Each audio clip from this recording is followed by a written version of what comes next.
Hey everybody, this is Rydo and we're back to another live stream of Yu-Gi-Oh! Master Duel. That's weird. The audio doesn't seem like it's reacting as fast as it should be, but who knows what's going on today. So in an effort to not end up streaming in the middle of the night, I've stayed up all night and am streaming early, and hopefully I can just stay awake long enough to get through all the video game news and get some games in, and then I'll not fall asleep in the middle of the streaming.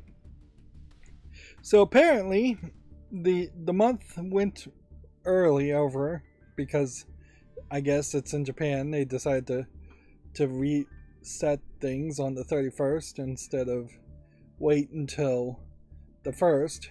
Today is Wednesday, August the 31st. And so they've added a new unlimited regulation that can be selected in the duel room.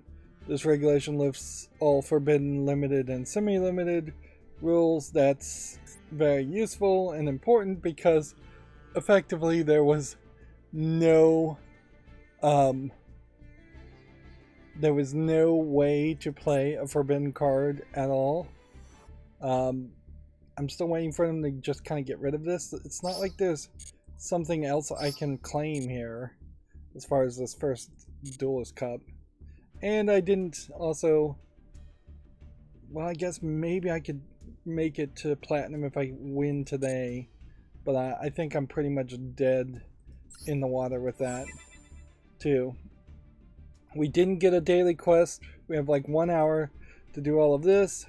We can take this here. We can watch a video real quick.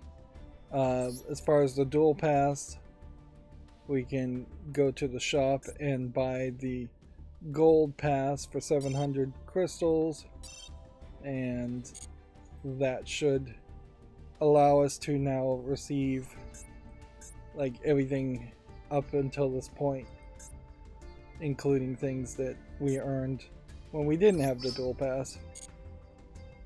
What's interesting here is that it seems like they're saying that you can purchase these items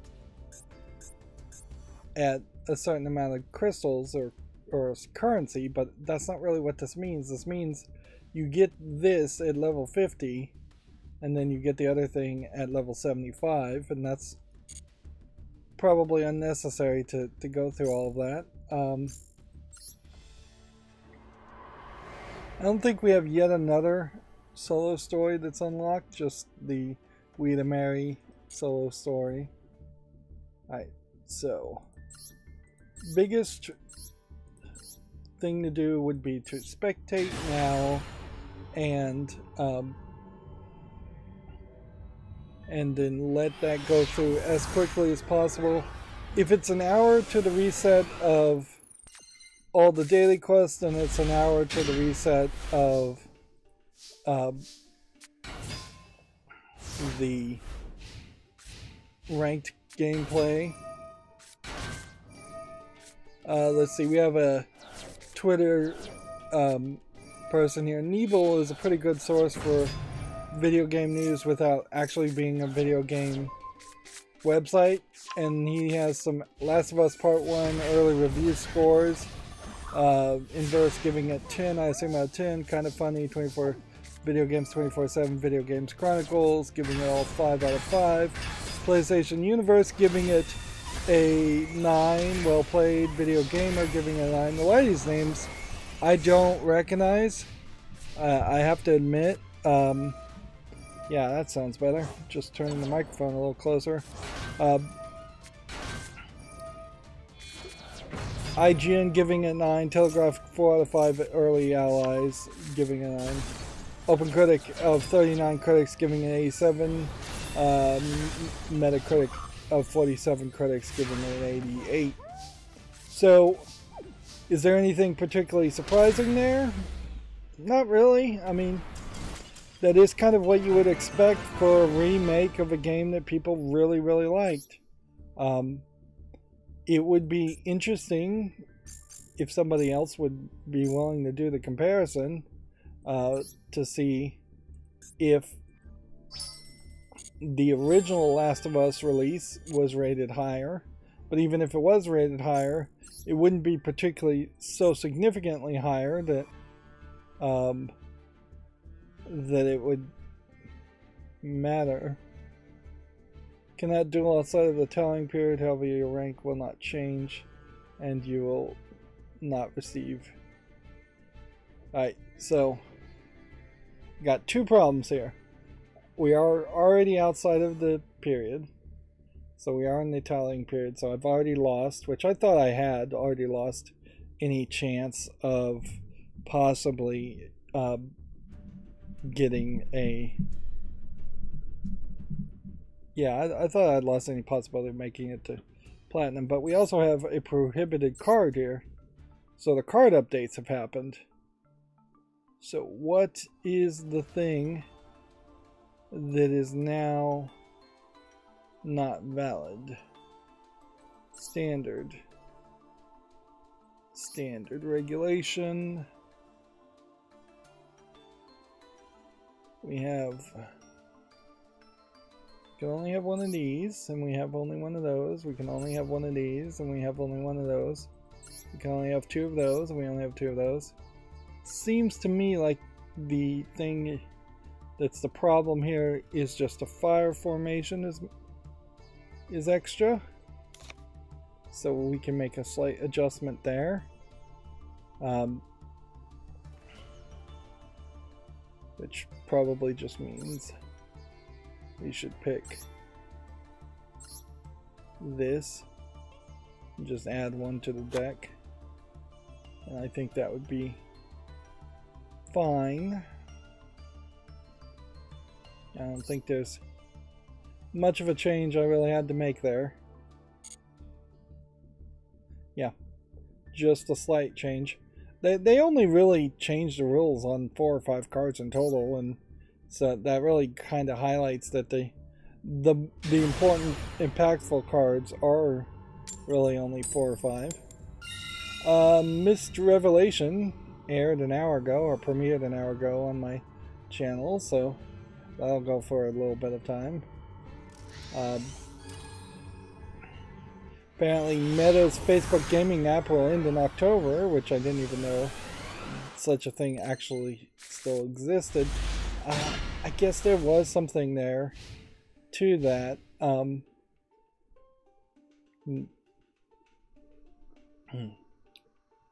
Yeah, I guess there was a gaming app that once they bought Farmville, or saw that there was a lot of success in Farmville and Facebook many years ago, they tried to overly emphasize that. And speaking of kind of dumb ideas, or Twitter is now taking the general concept of Facebook Google Circles and testing that out, which, I mean, the circles concept, I'm not sure I ever even understood it as somebody who actively used Google Circles. Like, I have to admit, I very possibly just had no idea how the actual system works, and I definitely don't remember it now. I really, and stupidly on my part, I really had thought that Google Circles might have gone somewhere as a concept and been a real competitor to Facebook, but I just don't think that there ever is going to be a consistent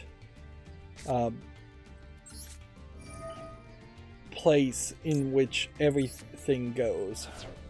I think it will be specifically a case where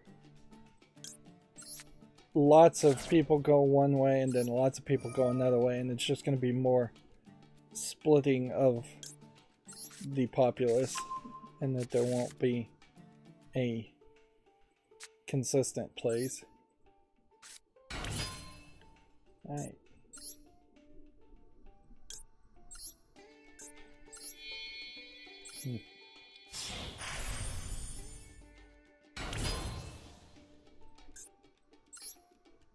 So I'm just going to keep on playing this.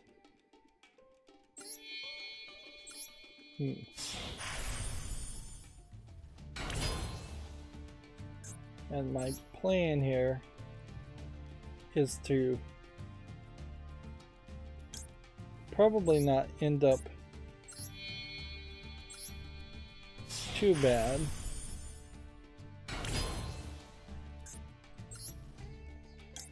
Now that I've actually figured out this card has some use, it probably means each of these cards actually does have some use to them. And there are different scenarios as far as which is the last card in the sequence that you should deal with and play with. Wait, before we do that, would it benefit me to activate this? I think it actually would. Stick those out. Put something here. Probably that. Activate this. Summon this. Shouldn't have put it in that position. See if he can just do some kind of like major board clear. Though he'll be able to defeat me fairly well.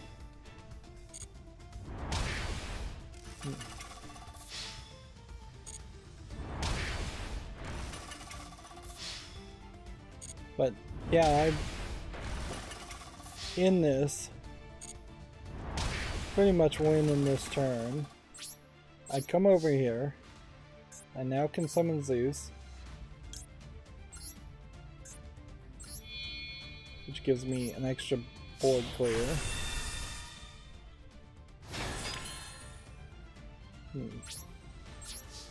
Yeah, and there's very little recovering from that. I guess the real question is, was there something else I could have done to save the day?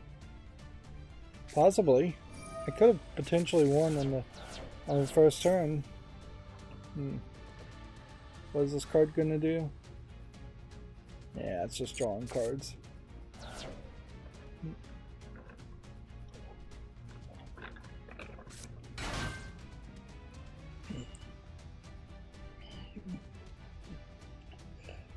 I suppose for the accountability section, I should say I am not.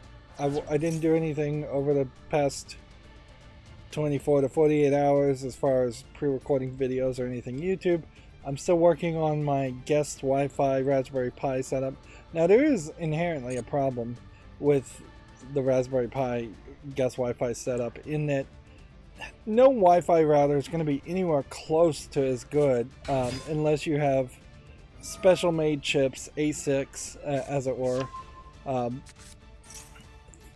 that you get inside of like small home office routers or professional routers or access points. You're just not going to have anywhere the number of throughput or connections.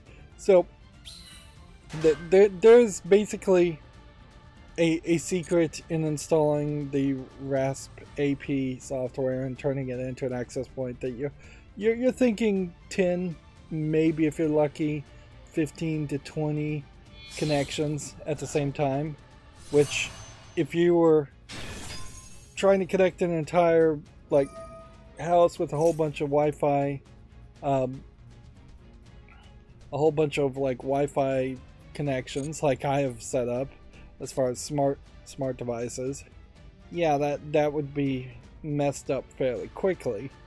But 10 is pretty good for the purposes that I'm trying to set up for, and I'm hoping it can handle a lot more connections through the network interface instead of the wireless, as far as the WireGuard VPN software.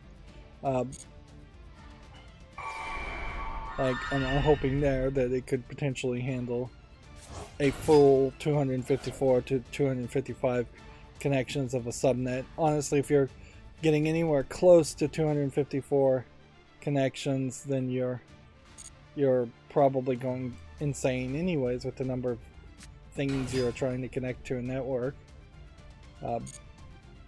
The truth of the matter is, the kinds of switches and routers and things that you would use in a house were never really designed to use anywhere as many devices as there was. And a lot of that, as far as the smart home, definitely points to an idea of just, you should potentially just set up a Zigbee router and Zigbee equipment to make your own smaller networks.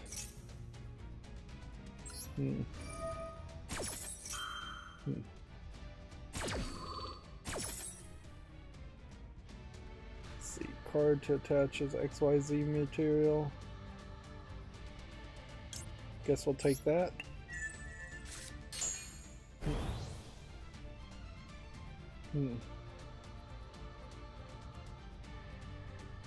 Apparently this guy's going to be able to attack multiple times, so we're going to have to activate this guy now.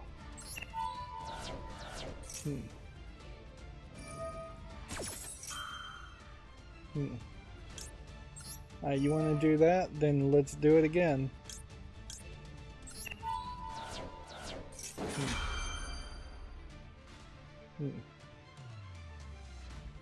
While we're at it, we'll just do it a third time.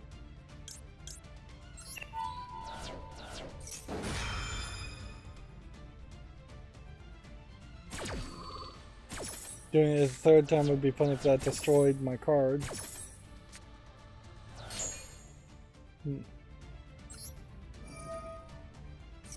I was hoping there I could be able to activate my trap before I destroyed the card, but nope. No such luck. I've had it's really finicky, I would say, the RESP AP as far as its configuration. And I've just had a nightmare of a time trying to get it to both run 1.1.1.3, which is an adult content filtering DNS server that forces safe search into Google and things like that. Although maybe it really just forces safe search into Google and does nothing else. But getting that with ad blocking seems to be contradictory. It seems like I can get ad blocking sometimes to work, although I'm not really sure, particularly through the web interface, which honestly the whole thing is, I get the idea it's probably trying to be pretty simplistic, which makes a lot of sense, but I think like it doesn't have enough checks and balances to make sure it's actually working the way it should be working. I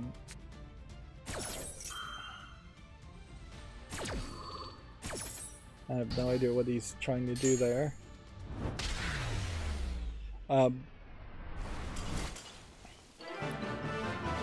But yeah, I've had a lot of problem with that. I was going to set it up just to do a standard like rsync backup over an SSH with key, which is what I was setting up my router to do, to back itself up to my network attached storage if I ever get that working. Probably 10 years plus, at which that point has been on the back burner, and that project has just really been a failure. But it's a failure that I can't really give up on because I am too pot committed on it, and I just don't work on it enough. And in part, I'm also waiting for ZFS distributed RAID to be adopted, and at this point I'm also probably waiting for just a different version of Linux to become more usable instead of Debian. But yeah, seemingly though, because the setup is trying to back up on rsync, it's trying to back up a Linux file system to a external hard drive that is formatted as an exFAT, like extra file allocation table disk. Some of the special properties of Linux files can't be copied over, and so the easiest way apparently to fix that, and probably the better way to begin, was to install and try a different software called Borg, like Star Trek's Borg, as an actual backup remote system. And so I was able to set that up and am testing it out now. Yeah, and that definitely feels like it's more of a command line actual backup app instead of just a rsync, which is just like, let's make a direct copy of everything. Having these guest Wi-Fi routers back up at all is kind of ridiculous, but I'll do my due diligence and have it back up to any USB drives plugged in once a month and then remotely once a month, just in case. It won't really take that much space anyway, so it's not a big deal. It's probably, you're probably talking less than 32 gigs. Well, I actually know it's less than 32 gigs because I put only a 32 gig micro SD card in it. But it's not like the settings on it are supposed to change ever, or anything important would be lost from an initial backup. But I'm trying to set this up to run, to allow you to plug in USB sticks into it and then it'll automatically make Samba network shares on certain folders that are plugged into the USB sticks, and that required installing a different program called USB Mount and figuring out how that all worked, and then writing a custom script, which I spent at least a whole day just aggressively trying to debug that script, because yeah, it is difficult to get scripts to run if you're bad at programming, and it's even more difficult to get, hey, we may have actually made it to platinum here. I guess we won. Thank goodness for quick disconnects. We might as well just continue down this path and see if we can get more rewards. But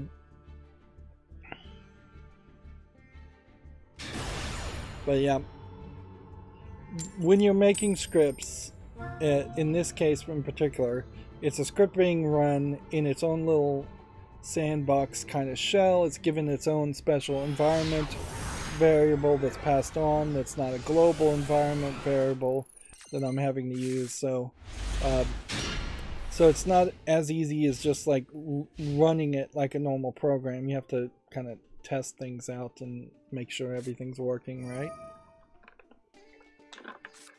But honestly, about at least 40% of all the trouble I was having with it was just getting putting the wrong things, just simple kind of typo things. But I think I've mostly got it, but I don't know if I've actually gotten the software to agree that I've gotten it. There's a lot of obfuscation that has to go through it too, where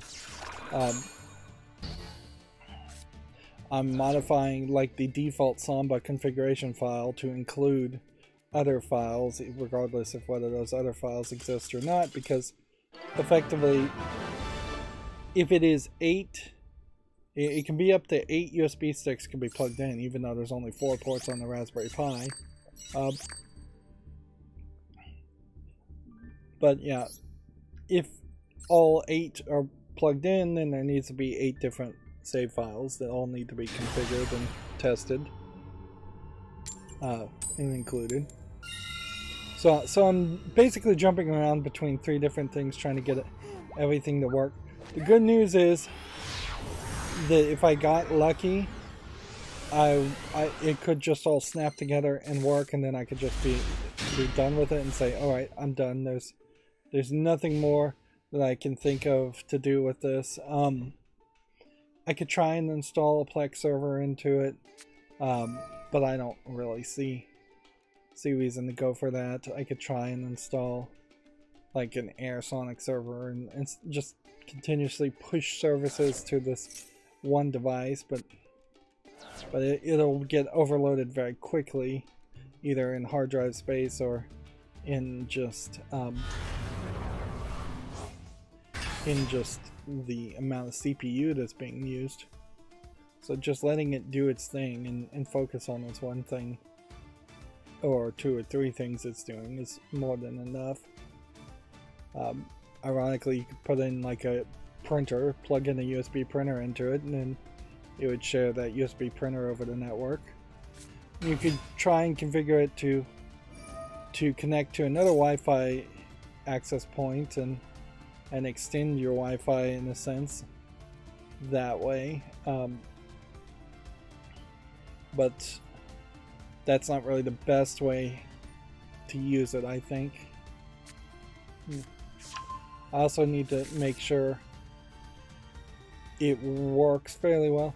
There's a lot of this that's just gonna have to, I'm gonna have to just release, give it to the people I'm setting it up for, somewhat untested, which inherently gives anybody a great excuse to just say, well, it didn't work. Which is a bigger problem, certainly, when you are a creator or a programmer, when you're putting a lot of effort into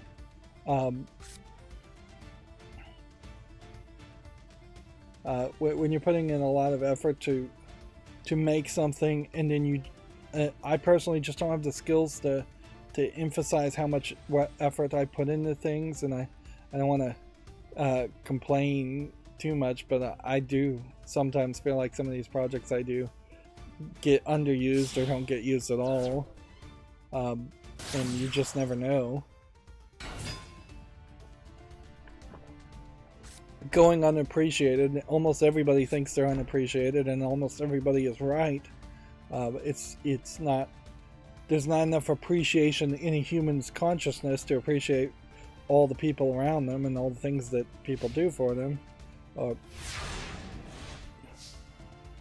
And people are so used to getting big capitalism sales pitches as far as products that are barely anything, that when somebody says, oh, I've made this for you, I've set this up for you, and nothing else,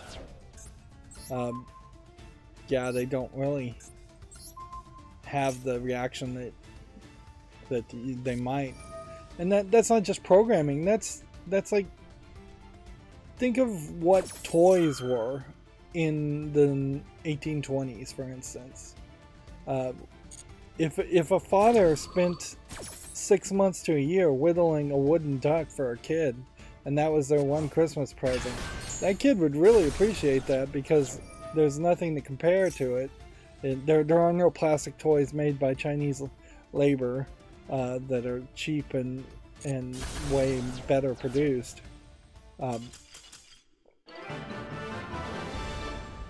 I imagine what's happening here is the networks are just down, and since the networks are down, people are getting free victories, or at least a lot of the servers are down, I would bet. But yeah, this is a project I'd like to be done with. I have a desire, ever so slight, to get back to playing Zelda Breath of the Wild. I've taken far too long of a break between that. I have a bigger desire, certainly, to get my sleep schedule back to the normal. Ideally, what would happen here is it worth it to do this? Probably. Is that I would stay up late tonight and then fall asleep at like 10 in the evening, like a normal person, and start waking up around 6 in the morning like a normal person. Even if that did happen, it's not going to consistently stay that way.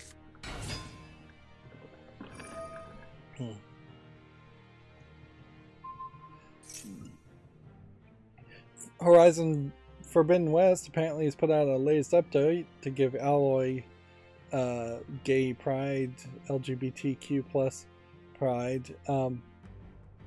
I figured out that that's what these lighter pastel colors in the new pride flag is all about, is that those colors are supposed to represent like transgender people and just the larger group that LGBTQ plus is expanding to include.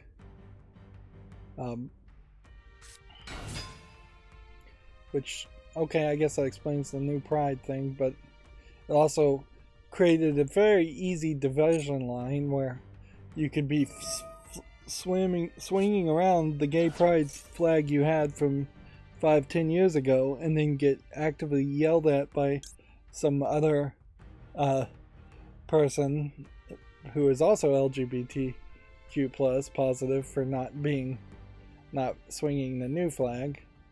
And arguably that's why it would be a really good argument to not change flags in anything after they've been fairly well established.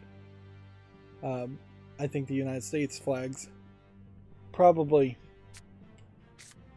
could have stayed the same from the beginning, with just the circle and the original 13 colonies.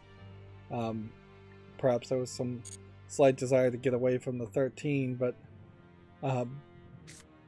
there definitely was a point there where there was, I think, 48 stars on the flag, and then there was 50. And if we were to, in the United States, get new states, I think we'd probably just leave it at the 50 or 50 original, for whatever that really means, states. But yeah, it'd be kind of funny if they did go back to the original 13 stars. Alright, so we let this guy do everything without canceling anything with this card, because none of it seemed to be that dangerous. Let's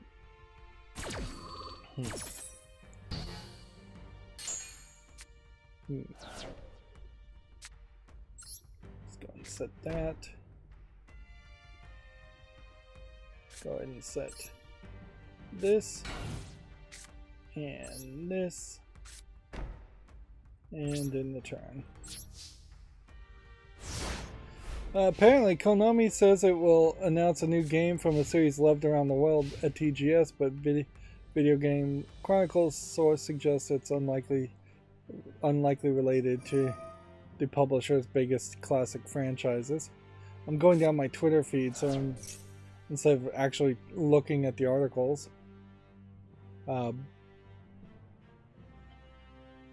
there's a Lego tweet.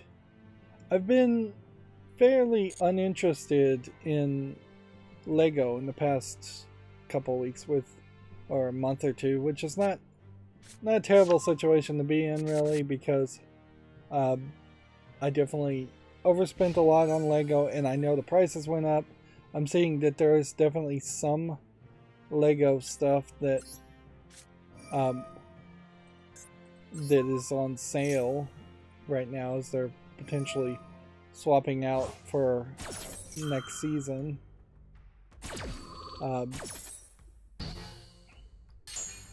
But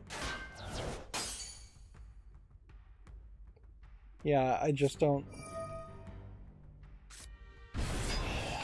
know if there really is a lot right now that I'd be interested in, and I have a lot of backlog.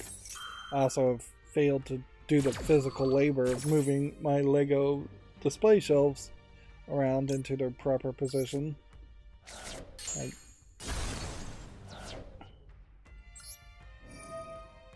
Which that's something I need to work on also.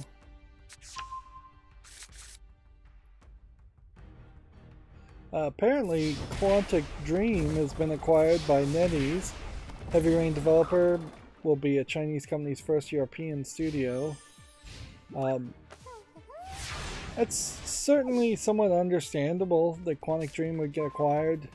There's been some accusations / cancel attempts against the CEO of Quantic Dream, and his response was, well, I guess his name is Elliot Page now. He was known as formerly as what was it? Elaine Page? Yeah, it wasn't much of a change in name, and professionally, that's just newsworthy to mention. Ellen Page, yeah, was her name, and she was, when she was much younger, a major like face model slash voice actor for a couple of the Quantic Dream games. Alright,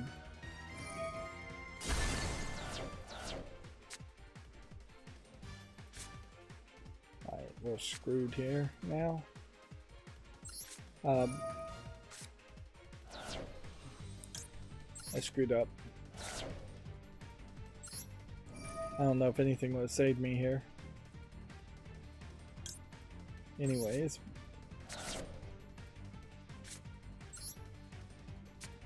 But yeah.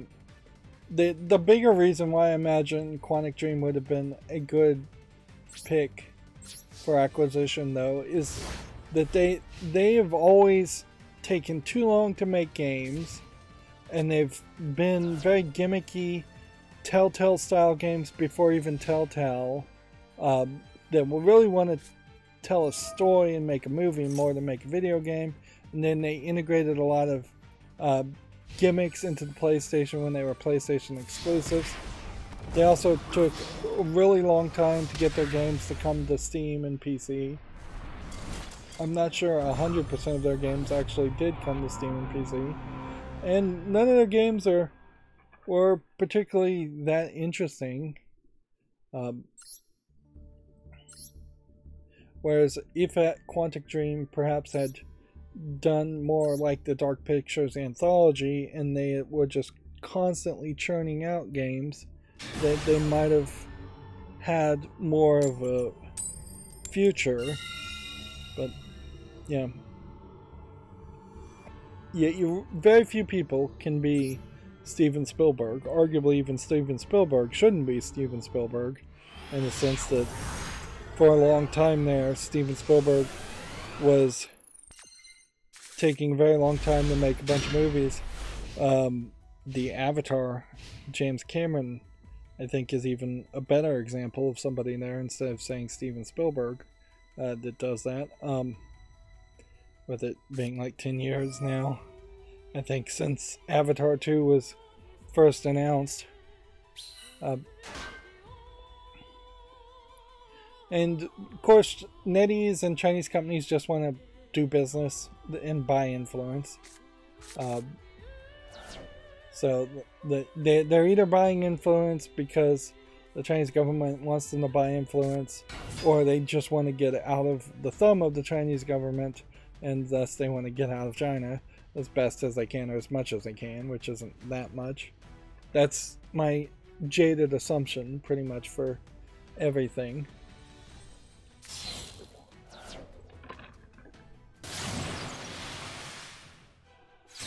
Meanwhile, it must have been acquisition announcement time, or a quarterly reports time, because Sony and Tencent are buying a combined 30% share of the Elden Ring studio from Software. I never really got the story as far as Elden Ring. I know people meme about it, but I've never watched like a YouTuber say, here's the events, here's the story. It's a little creepy having an eye, like, I don't know, infection, magical infection, or whatever that is. It's supposed to be. They made a bunch of focus on that. Xbox is going to have a Tokyo Game Show 2022 broadcast on September 15th, which Xbox doing anything for Tokyo Game Show is a pretty big deal. At least for Xbox trying to make it a big deal. Maybe it's not so much of a big deal in general for people at the actual Tokyo Game Show and the Japanese. And since I've been doing so much programming, I've not been really getting my mobile phone game Destiny Child dailies done. Instead, I've been playing this other Goblins mining game that is stupid, and I just don't have time for. But I've also listened to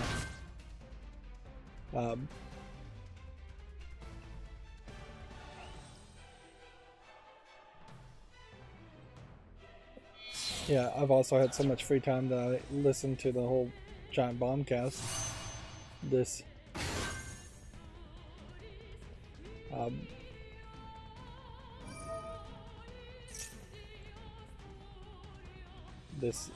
this week's Bombcast, which they're not getting any better there. In fact, at the very end, they said, "Sorry, we're so light on news, but there's just no video games out," which is kind of ridiculous. American McGee's retweeting a cosplayer doing an Alice cosplay from Alice Madness Returns. Which that is an interesting thought as far as going to convention and cosplaying. Are we going to get to a point where fake blood and bloodstains on clothing are not allowed? Probably.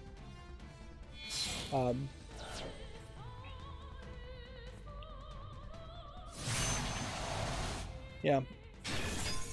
Ironically, as someone who's never gone to any convention, I'm bemoaning the thought in the back of my head that the fun conventions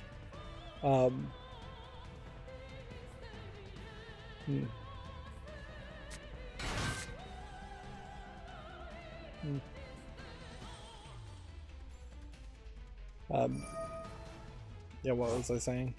Mac and McGee's also talking about something on Wikipedia.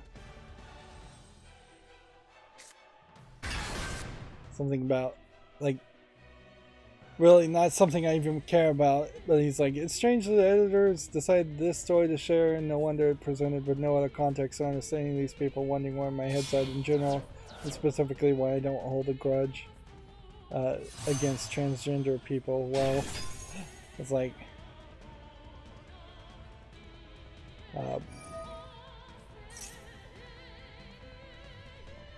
but yeah, he's going on major Twitter things. Like I said before, I should mute him. Let me just mute him now. Like, we're not getting anything from his Twitter feed that's actually about the next Alice game, really. And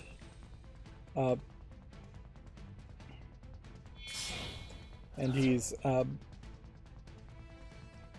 just kind of flooding my Twitter feed here with random distractions.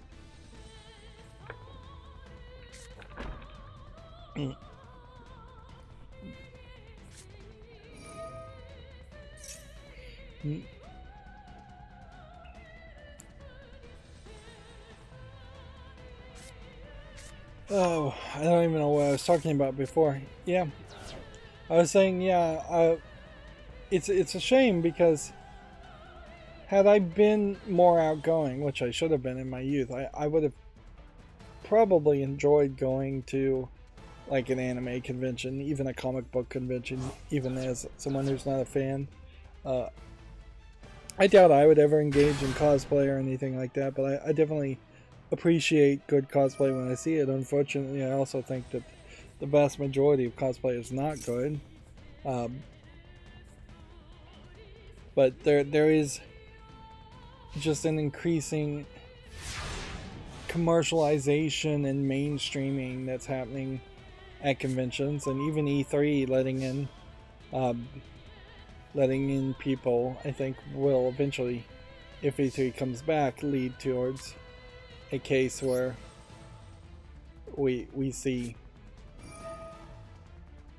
less interesting announcements and less interesting games shown at E3. But E3 was pretty much commercial to start with. I mean, there is definitely the story that E3 originally was always lining up, or intentionally lined up, with the adult, the porn show, porn awards that happening in Las Vegas. That all of the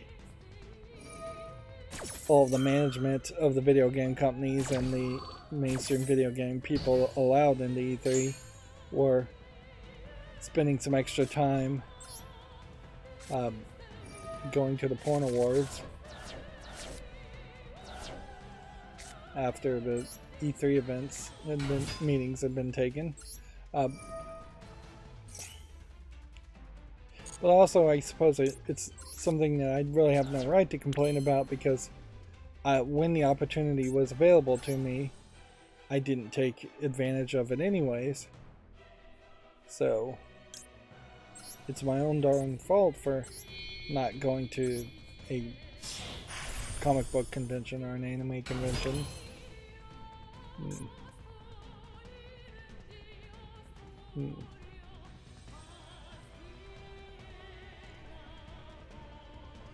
Yep.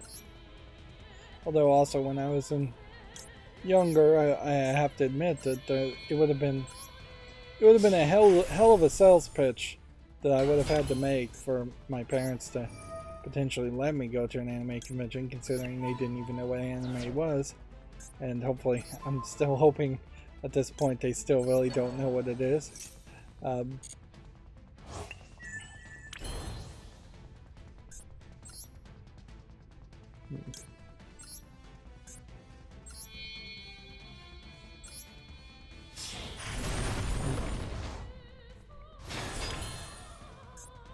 Arguably, I could have definitely been a lot more outgoing, but it just wasn't really what I wanted to do and didn't really suit my desires. Here's a thing where I may screw up and find that I destroyed the wrong thing, or I didn't quite pull it off. Right, so I think we've got this. You do a direct attack here, past all these characters. You go here, and you activate this to summon this. Put that in the attack, which actively actually loses you 200 attack. It gives you the opportunity to do a board clear, and in the next turn,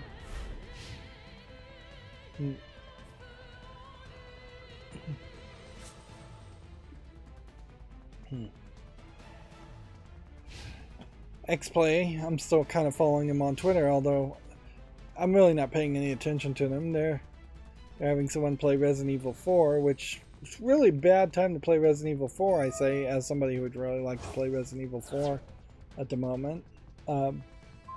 You play it now at your own risk, because what's going to happen is they're going to come out with the remaster. I wouldn't be surprised if a release date is announced at Tokyo Game Show, and I really wouldn't be surprised if it is this Christmas season.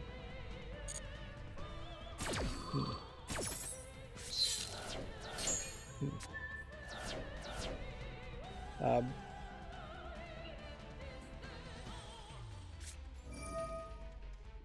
course, the remaster / remake of Resident Evil 4 also could be a very different game.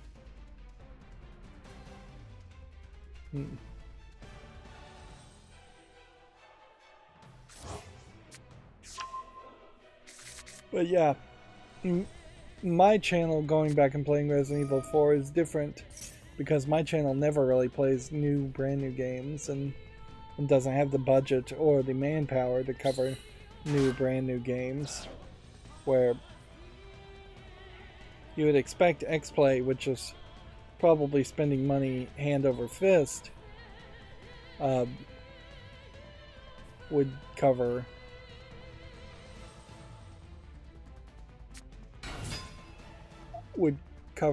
new games and new games only. And that's really all I want. I mean, it's crazy that that's all I want as far as mainstream video game journalism, and that's just not what I get anywhere from anybody. It's just people actually covering new games and looking for new games, seeking out new games. It's ridiculous for a team of 9 to 12 people at Giant Bomb to boldface say that there are no games coming out, so there's nothing to talk about, when there's definitely something to talk about. Even if there was no new news, there's plenty of old news and old games that people have missed. You could certainly just go back down the path of looking at every single game that came out in the past month on Steam, and you would find a few to play. Like, you could easily find a few.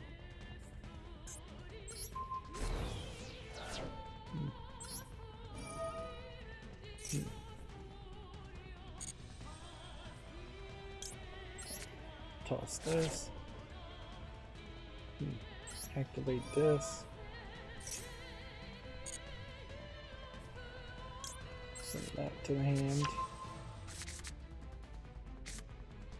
Summon that. Activate that. And go. And then 1, 2, 3, 4.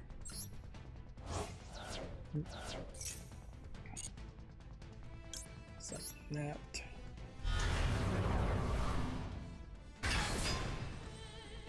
Should probably go back to the main menu and pick,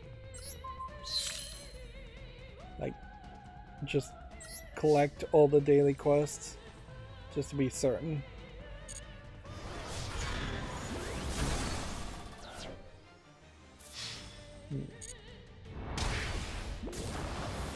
Although even if I missed things, I'd be missing maybe 15-20 gems, and that's it.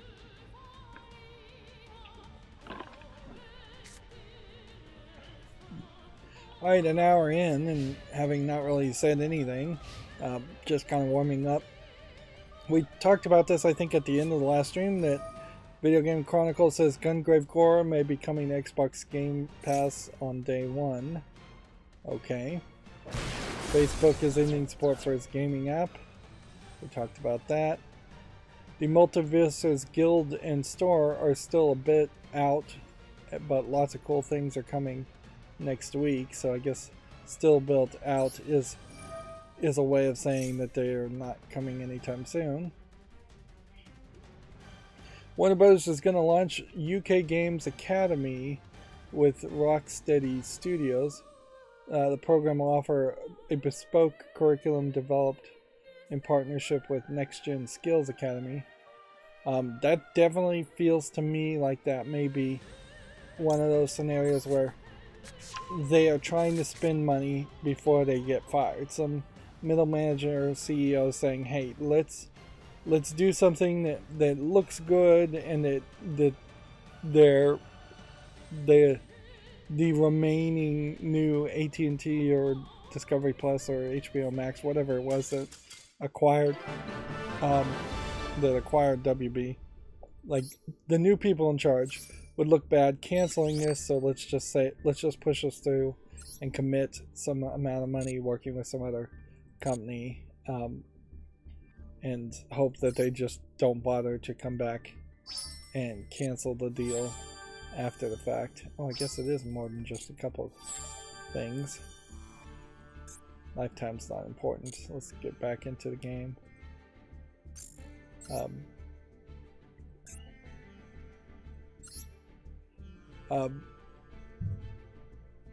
Bespoke curriculum developed in partnership. When you say the phrase bespoke, that's just a big word for unique, as I understand it.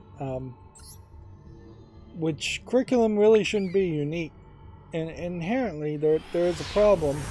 If any video game company thinks they can just should or can step in and make a special set of classes and a special educational material for just one school, one group of students, as far as programming or anything else. If there was bespoke mathematics taught across every single elementary school in the United States, then nobody would agree on mathematics any more than even worse than they do now. Don't agree now. That's probably a bad example. But yeah, education should not be bespoke. It should be free, open to the public. If not free and open to the public, at the very least, peer-reviewed and available to all educational facilities. That's giving some special rights to educational facilities for not really a great reason. But yeah. Unfortunately, it probably is the case that if you go to DigiPen, you are going to learn a lot different as far as programming and making video games than if you went to Full Sail, and that does not really improve the situation as far as what happens when you actually get hired to work at a video game company. If they say hire 25% DigiPen alumni and 25% Full Sail alumni, and then another 50% of just random people that took random computer classes that maybe had one special class around programming, but mostly they just took programming classes. That's not going to be a great experience for any of those new employees when they all have to get on board and communicate the same way and think the same way and work the same way with the same software and the same kind of industry standard approach.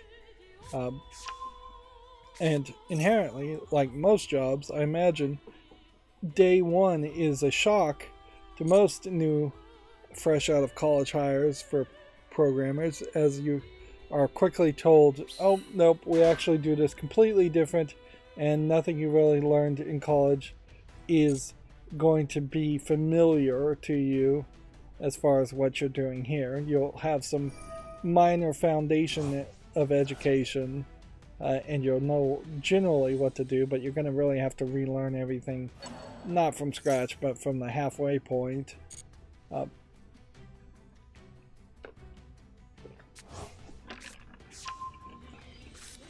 Yeah, as somebody who's worked in IT, I can definitely tell you that seems to be the case in all my experiences, that every company you go into, everybody's doing something different. It's all hodgepodge. It's all very bespoke, and there's just very little standards.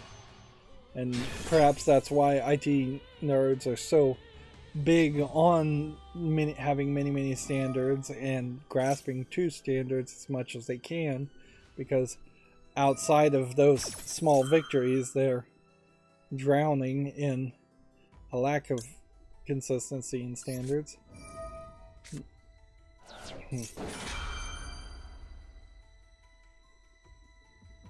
Let's see. If we look at this real article, the initiative will be open for applications on August 30th and will be offered to individuals 18 or older in the UK, with an emphasis on applicants that may not have access to traditional pathways into the industry, such as university courses or internships. Courses will be free and will offer financial assistance such as bursaries for travel and childcare. Interesting. So it's not really in conjunction with a school at all. The program consists of 12 weeks of training for the roles of art, audio, QA, and game design, all of which will be taught using the curriculum developed in partnership with Next Gen Skills Academy.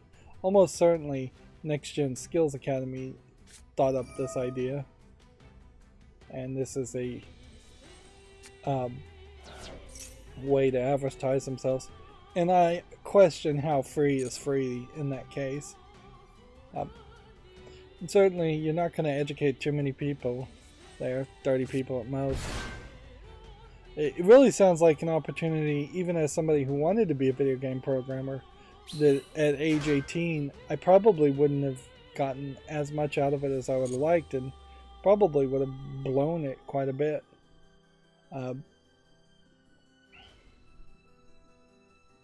But yeah, and certainly, hopefully you would have a lot more education in the programming by the time you're 18, and this wouldn't be your first exposure to those concepts and ideas.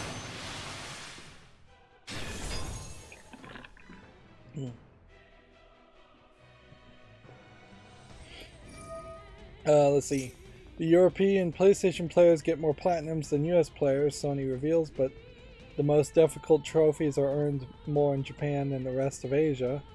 Which, okay, if you care about trophies, that's an article you can read. Personally, I don't care about trophies or achievements, even though I do occasionally mention them on Steam. Or I mention them quite a lot, actually, when covering Steam games, but I kind of don't care about them as much as they've just become a good analytics slash statistics that you can use to just see, oh, this game is really hard when there's less than a 0.01% percentage of players getting certain achievements.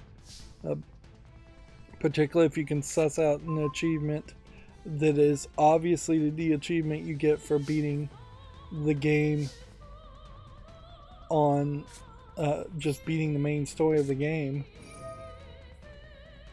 Like, if you see that achievement and less than 40% of people have gotten that, then you know the game is probably lacking in something.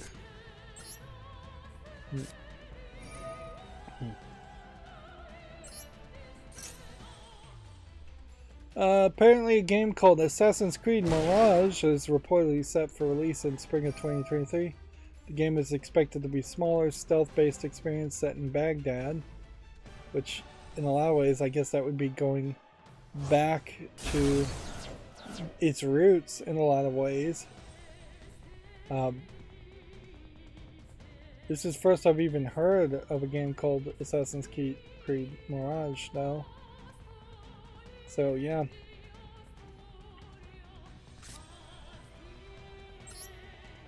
That'll be interesting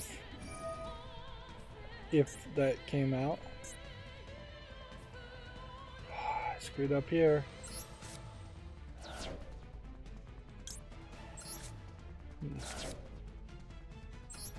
Either I didn't have enough in the graveyard, or this character doesn't let me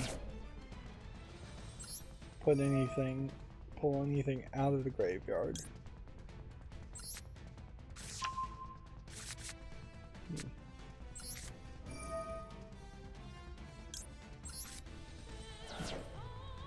So we'll try this in face-up defense position.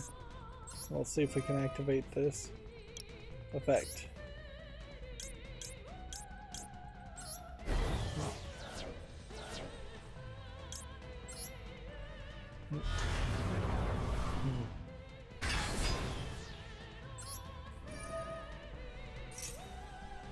Come on, let me banish this card and I can win.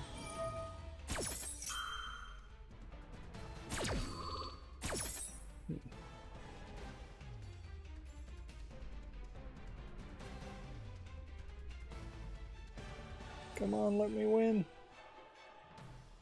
Not that I care, really.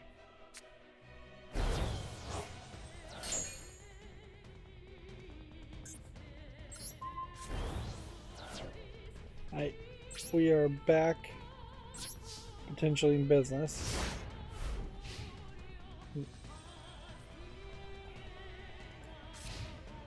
Let's see. FIFA 23 apparently was accidentally made playable a month earlier on Xbox. Several new kits and player ratings have been revealed. Check out that article if you're interested. I'm going to burn through the news fairly quickly today, which is a good move. Last of Us Part 1 gameplay video shows off 7 minutes of action from Billstown. Again, I'm not really sure why you need to see more gameplay footage of a remake or slash remaster.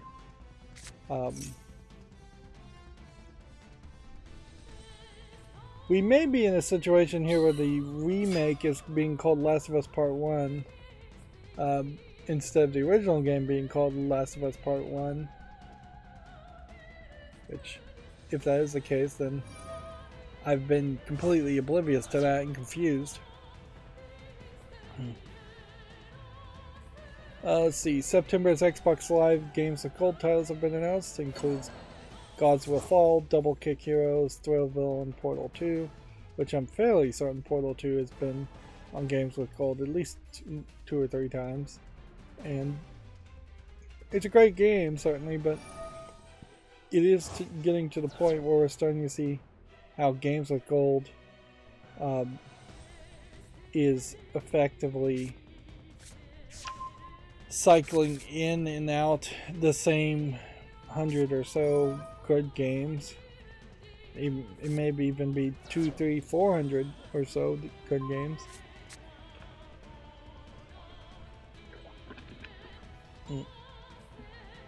I guess the question is, how long would we have to have a slump, just a major slump of new games, new good games, before any kind of service that centered around the ideas of games coming in and out of availability just showed itself to be unattainable, yeah, untenable, I guess is the phrase there.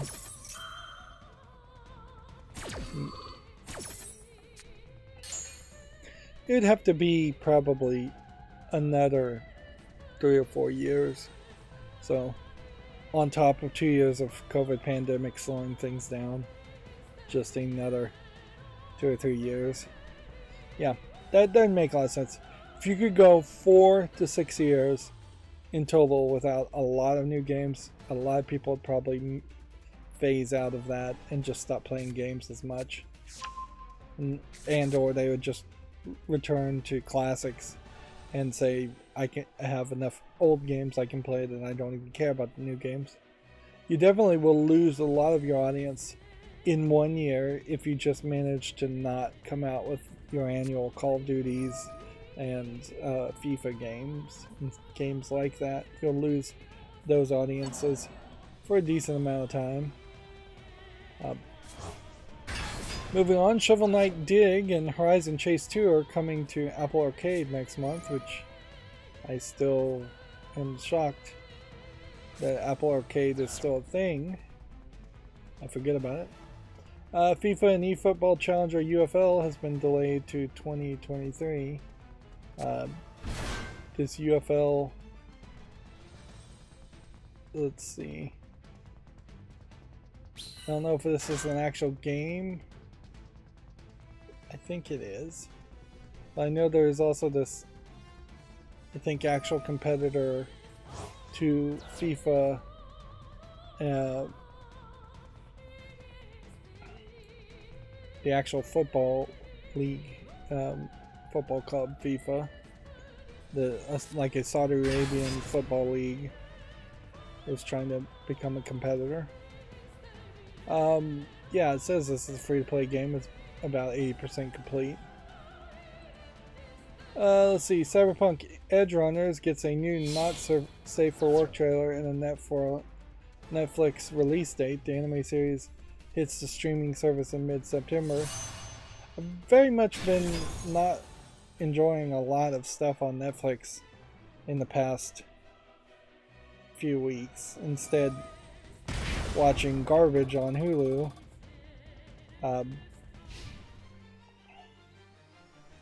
Which that's probably not super surprising. The Sandman series on Netflix in particular, I think, is something that they're hoping for a lot of people to watch, and I just marathoned through it. And so, yeah. I think they probably made a mistake in not advertising the Sandman series more, and probably not releasing it in smaller chunks. It does kind of feel like Netflix could start to break things up. They've tried weekly releases, and they've mostly done big entire seasons. Perhaps they could do 2 or 3 episodes a week for 3 or 4 weeks, and find something that's in the mushy middle between a full season release and weekly release.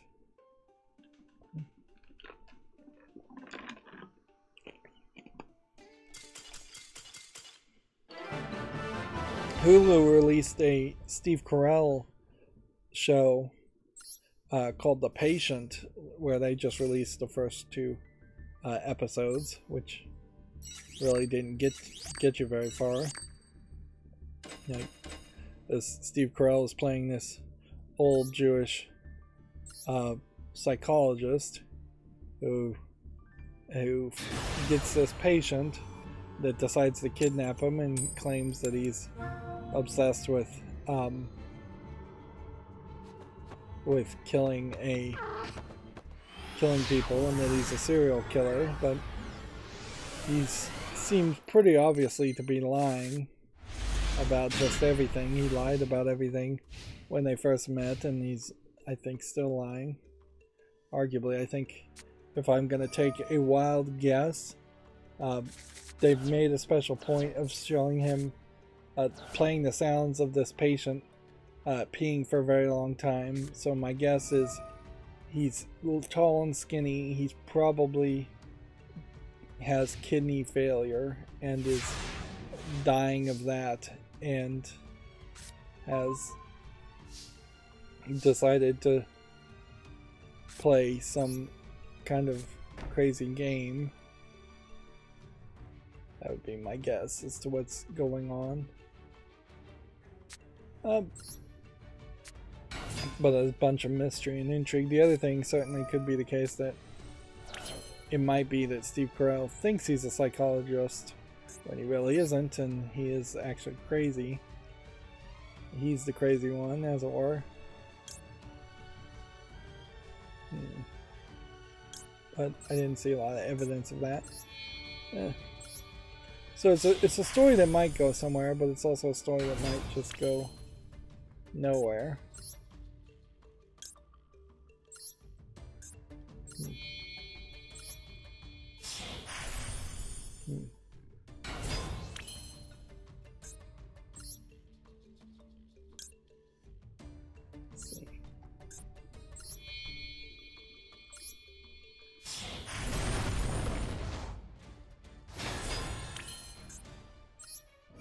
Like, ideally what I'm trying to do here is destroy his strategy and destroy his deck.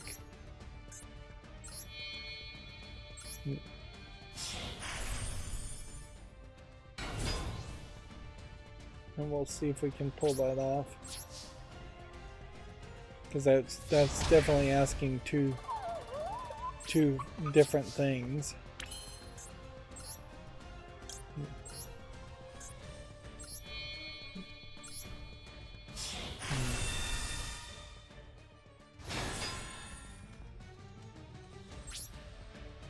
In the turn.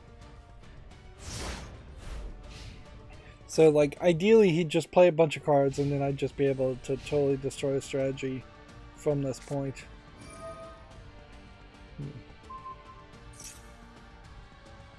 Okay. Put it face down. Moving on with video game news, leaked Modern Warfare 2 footage reveals a vehicle hijacking, which, okay. I don't think I particularly care too much about that. September's PlayStation Plus Essential games have been revealed. Need for Speed Heat and Toem are among the games reportedly included. Let's see. The other game would be Grand Blue Fantasy Versus for the PS4, which very noticeably, take note that you have a mainstream European website, Video Games Chronicle, talking about a Western game in Need for Speed Heat and a game called Toem that I assume is a Western game, but definitely taking the anime Grand Blue Fantasy game out of the headline, when it would have been very easy to just mention all three of those games in the headline. I mean, it's not even the headline, it's just the bottom second line, the subheadline, I suppose is what you might call it. Let's see, we already talked about Sony and Tencent buying 30% of Elden Ring Studio from Software, which 30% is probably enough to getting a controlling force amount. and then Quantic Dream being fully acquired by NetEase. Xbox will have its own presentation at the Tokyo Game Show. Stream broadcast will be curated for players in Japan and Asia, which will be interesting to see what Xbox at the moment thinks a good message to send to Japan and Asia would be. Konami says it will announce a new game from the series loved around the world. We already talked about this too. And it's really an announcement for an announcement, and you could speculate all over the place that it might be something around Silent Hills, but it could also just be any game anywhere, and you just never know. We could go through the entire list of everything Konami's ever made, but there is even a small chance that Konami is just going to publish some game that they don't even own. It would be a decent way for Konami to get back into the habit.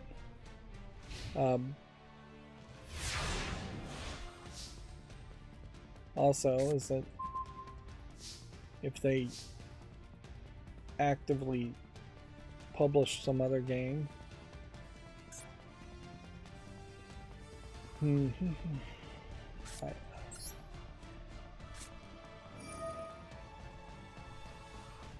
destroy all attack position monsters.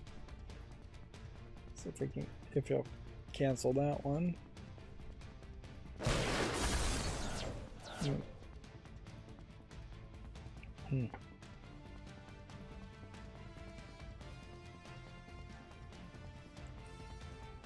I gotta play. I'm trying to get my cell phone game actually working too. That's not gonna happen.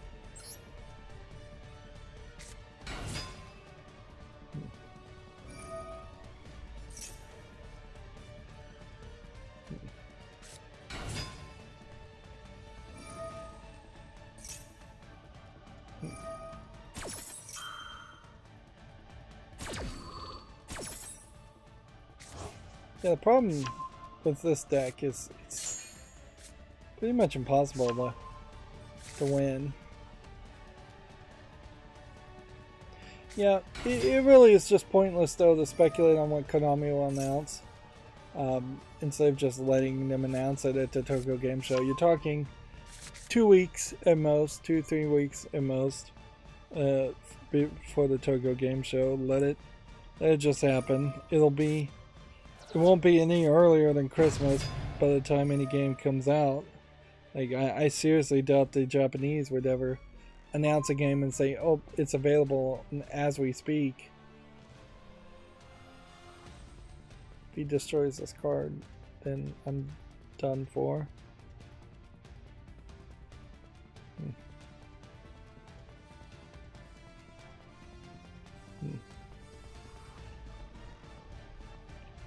And then, yeah, we talked about Horizon Forbidden West, latest update, giving Alloy new Pride face paint.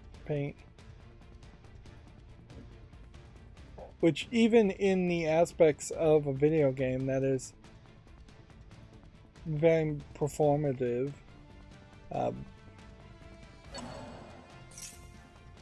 like there's not a lot of times in which I can sing the praises of something like Cyberpunk 2077, but at least in the aspect of Cyberpunk 2077, the idea of being a like cyborg that could change their gender at will, I think was at least somewhat talked about and addressed in a more natural way. I'm not saying they did it particularly well, but I could see Horizon Forbidden West simply having a character that is transgendered, and they just show up and get treated like anyone else, and maybe even you have some characterization in the story of that character, and you could integrate it, I imagine, into the into the rest of the story. It wouldn't be terrible, even if you are very pro LGBTQ plus, to say that in the world that Horizon takes place in, it's a world where humans are desperate and soon to die out if you're not careful. So there might be actual stigma that makes sense to write against a character that's transgender, to say no, you have to be your real gender. You have to get pregnant and bear children, because our clan will die, our society will die. Yep.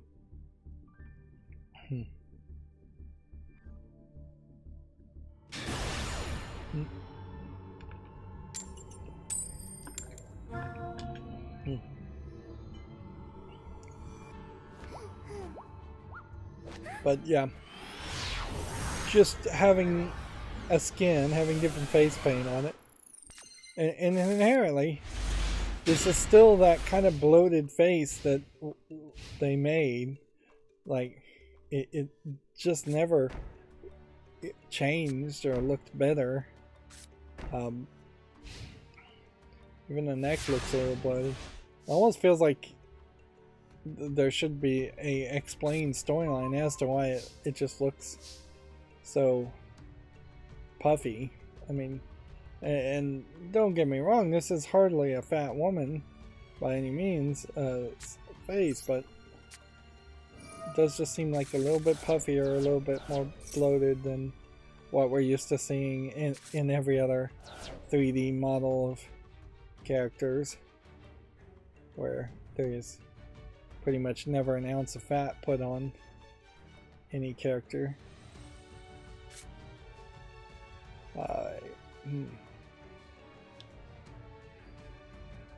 Guess you start with this one. Just see what traps get activated.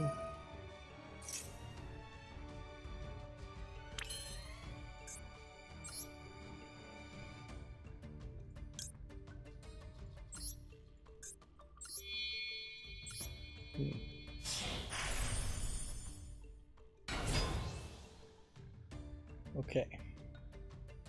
Does that include special summons? Yes, it does. We don't want to activate anything here on this turn.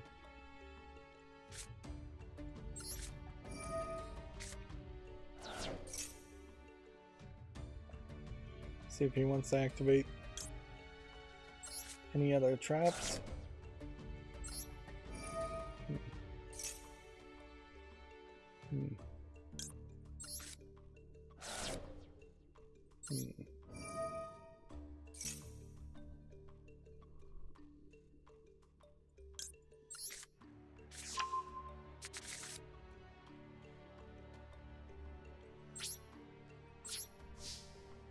Ooh, I guess this means also that I probably can't summon Zeus.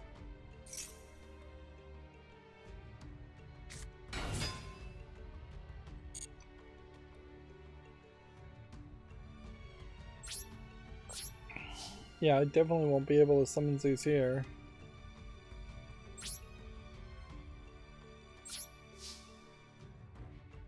We're almost done with Video Games Chronicles articles already. New God of War Ragnarok combat details and screenshots have been revealed, which seems like it was just a month ago they were saying please stop getting hyped about God of War Ragnarok, and now that there's been a couple of weeks of people not being so hyped about it, and they're trying to get people hyped about it again. And wasn't it the creators of God of War in particular that were saying that people were getting too hyped and harassing them and threatening them, something like that. I don't remember what the story was. Anyways, it seemed like a lot of whining, really, on the part of the creator, director, producer, whoever it was. If anything, it may very well have been a case where he was told to shut up, and then a couple weeks later they started putting out announcements. Hitman Studios IO Interactive. Is it not called IO Interactive anymore, or just IO? Their James Bond game may not be out until at least 2025. I wouldn't be surprised if it's probably going to be held back to synergize with an actual James Bond movie. That would make a lot of sense. I guess I completely forgot that they even announced that they were making a James Bond game, and in a lot of ways I wouldn't be surprised if it gets canceled before it gets released. In the way that so many Star Wars games have been canceled before they've been released.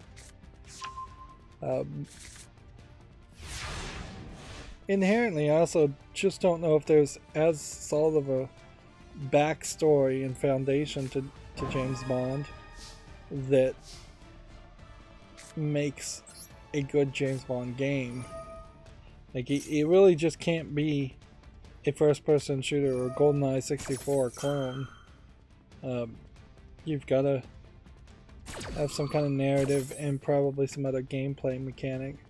It can't be like BioShock, because you can't have that secondary magic hand doing things. You could try, I suppose, to have like a secondary gadget on the other hand that would do something.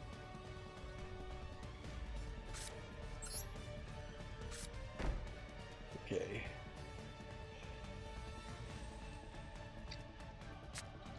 So I guess what you do here is you do this, and then you summon this, and then guess you take this one, then you take this one,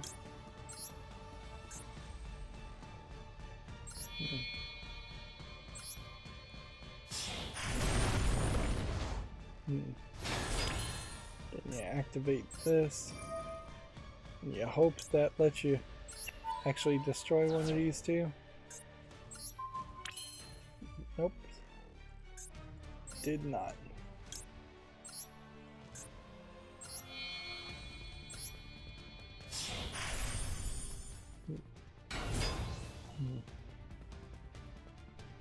Okay.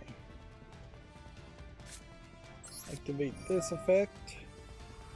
Toss that on the field.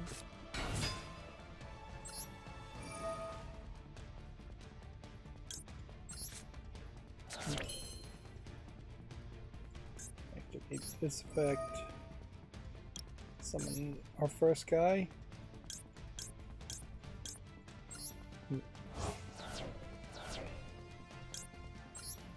I'm starting to get sleepy, so I need to probably stop playing and just focus on video game news. There we go, we've got one down. And that's as much as we can do, so direct attack there, destroy that there,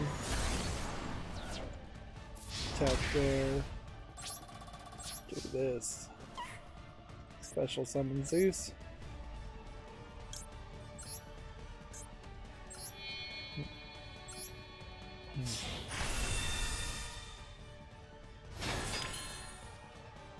And in the turn. The Jet Set Radio spiritual successor Bomb Rush Cyberpunk has been delayed again. It is now planned for release in summer of 2023. If anything, it seems like we're getting to a point where they are just actively delaying things right before a Tokyo Game Show so that they can possibly get people to forget that the games have been actively delayed and potentially like re-announce them or with a new trailer or something during Tokyo Game Show. Although a lot of the games that are being delayed at the moment are also not 100% going to be the games that would have been announced or talked about at TGS anyways. Winged Dragon Raw. You don't see a lot of people using that one. Alright, let's activate this.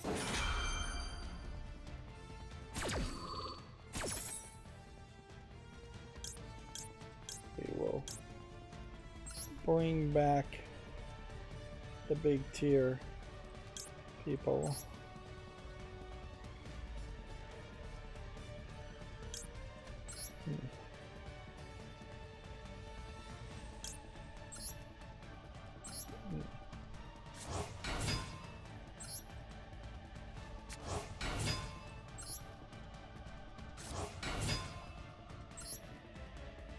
Although I question whether the Winged Dragon Raw can even be defeated by this guy.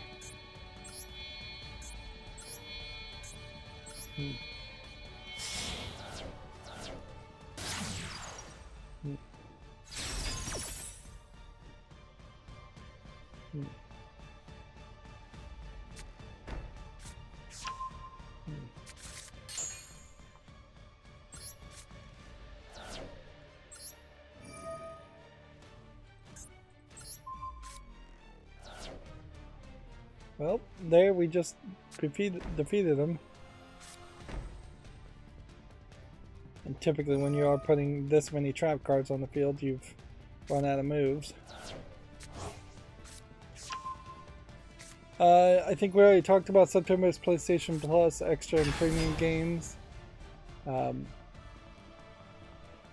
Here's Grand Blue Fantasy.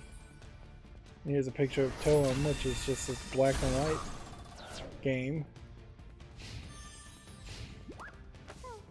Several other games just being added to the catalog in general. A lot of these games feel like they would have already been out. Then several games are leaving. Why PSP games in particular are leaving, I have no idea. It seems kind of ridiculous to cycle out PlayStation Portable games when you should probably just be adding more and more to that. Always.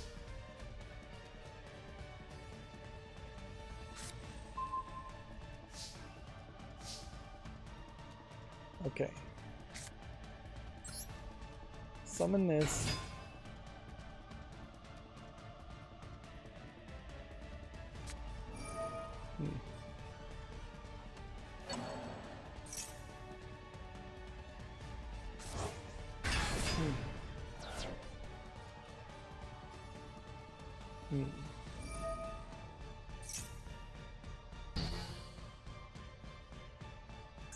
Activate this.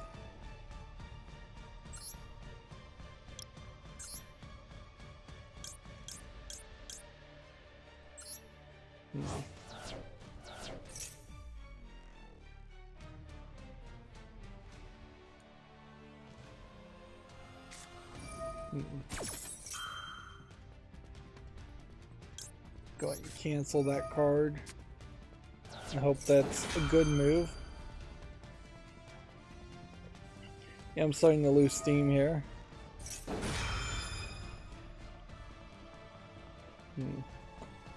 Yeah, Kart Rider Drift Global Racing Test is set for August 31st to September 6th, according to Gamatsu. Dragella lost into service on November 30th. This was a cell phone game. Re-Legend for PC launches September 6th. It's a life simulation RPG, leaving early access after 3 years, which I definitely have not ever considered tolerating the idea of a game being in early access for 3 years. That seems insane.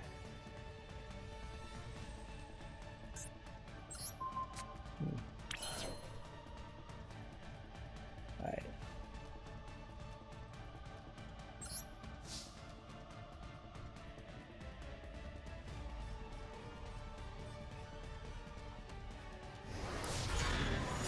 Seems like you have to just kind of constantly destroy the same card over and over again. I have 4 cards left, he has 22 cards left. I'm gonna lose just by running out of cards. Dragelia lost also does not or whatever this game was, Re-Legend, doesn't look particularly good either. Just looking at the screenshots. A game called Victoria 3 launches October 25th. Seems to be a strategy game of some sort. Yeah.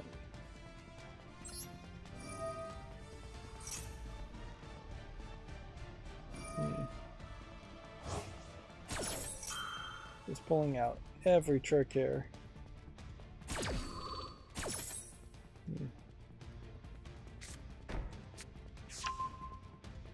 We already talked about the Games with Gold games, so you can check out that Gematsu article too.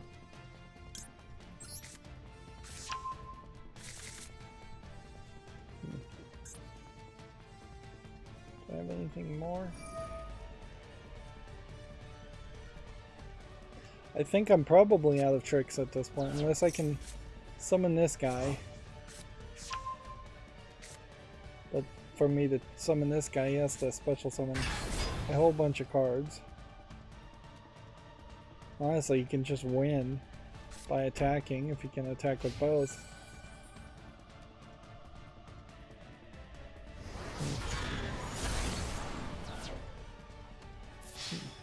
Yep. Well, I think I'm more than happy to end on a loss when we got up to platinum. It'd be funny if this knocked me down from platinum. Yeah, I think I'm more than happy to end there on that loss. And we have a bunch of daily quests, so maybe I missed something there. We have our new login for the day. We have another Duel Live, and we moved up a rank, which gives us another 50 gems.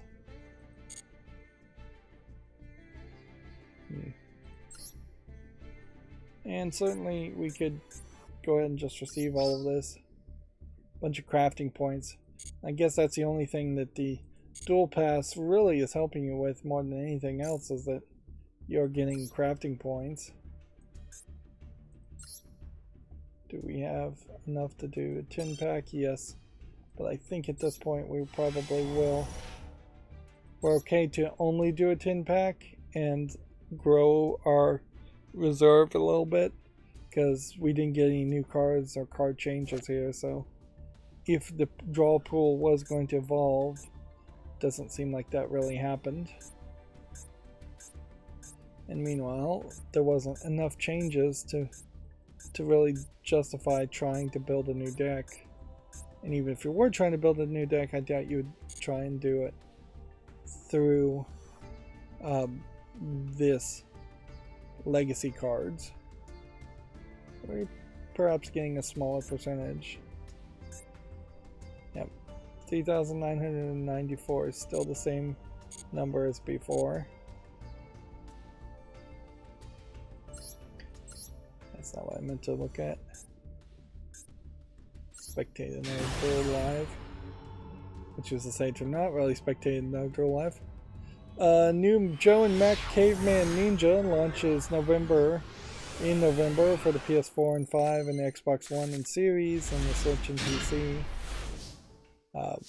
Joe and Mac is a game I definitely recognize, but not a game that I know really well enough to say that any of the versions of the game were ever good.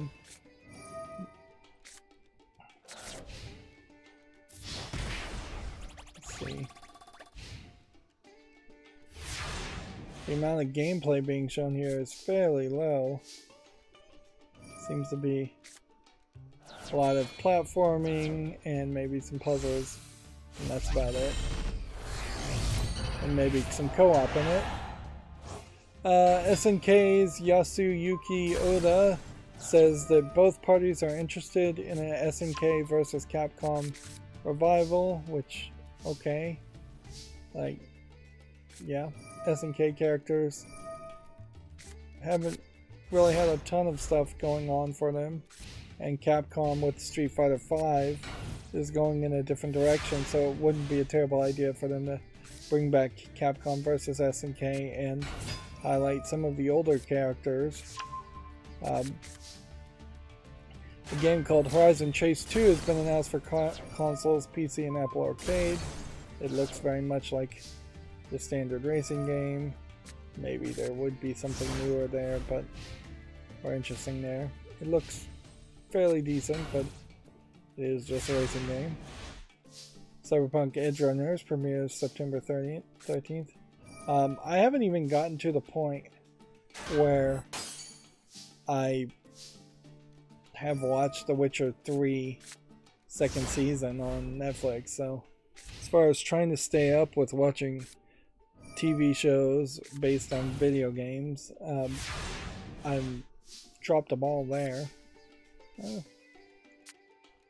Shovel Knight Dig, we already talked about, launches September 23rd for Switch, PC, and Apple Arcade. PlayStation and Xbox are coming later, according to Komatsu. God of War Ragnarok is Game Informer's issue 349 cover story, so that's probably why they're leaking out something. This is basically concept art.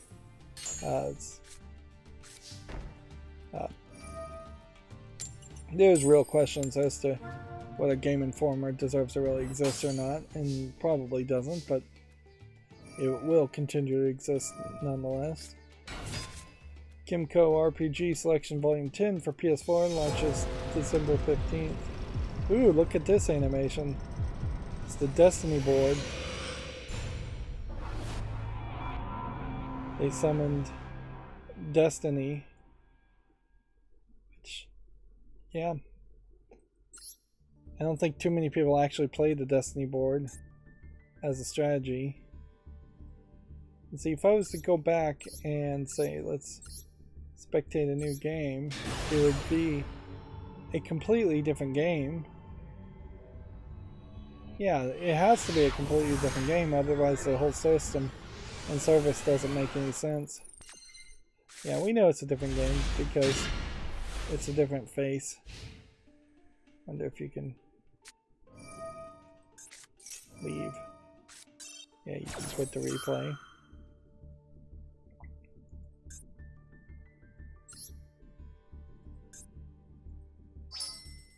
Yeah, Exodia and the Destiny board were the first two ways in which you could just automatically win the game, and then they realized fairly quickly that that was a dumb idea and didn't do it too often again. There probably are another two games features that would end the game automatically, but that's it. Like, an Exodia and Destiny board came out in the first couple seasons of the Yu-Gi-Oh anime, and then by the time they started actively making a card game, I imagine they banned cards that just automatically win.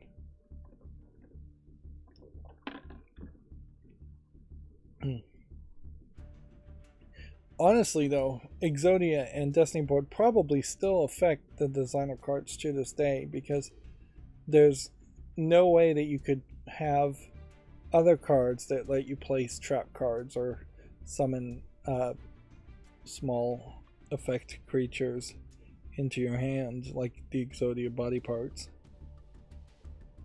Whereas if those cards potentially got banned completely, that you might consider adding a whole bunch of other class of cards instead to change things up. But it would be hard to ban the Exodia cards and the Destiny board cards because they were in the anime, and the anime becomes a shackle around the neck of new card creators, which makes an argument for just a reboot of the Yu-Gi-Oh! Trading card game. A game called Stand By You is coming to the PS4 and 5 and the Switch this fall in Japan. It's a visual novel currently available for PC, iOS, and Android. Just have that one still image. Let's see.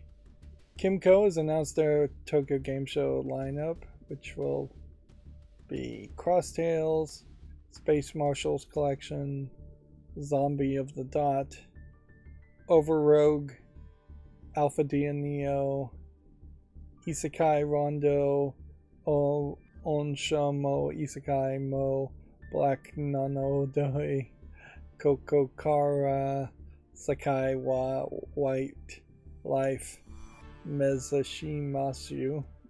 That's one of those games based on a light novel, I would imagine, because light novels love to make these super long titles. Stand By You, Igao no Rekenjutsu Sushi, Kimco RPG Selection 10. I'm gonna stop reading the Japanese names at this point. Dragon Prana, Silver Nor and Nier. Jinshin no Amaratsu was the one I skipped. That's a heck of a lot of games that I do not recognize. Kimco is a company I do recognize, but I think they've managed to stay pretty under the wire as far as the West, and just not that popular. Success Corporation has announced their lineup, and at least they're showing some pictures here. A lot of Japanese names of games: Hamster Valley, Touch Detective Arena, and Fungi Case Files. 2 unannounced titles, and Hakoniwa Bokujo Hitsuji Mura. These all seem to be fairly kid-friendly games.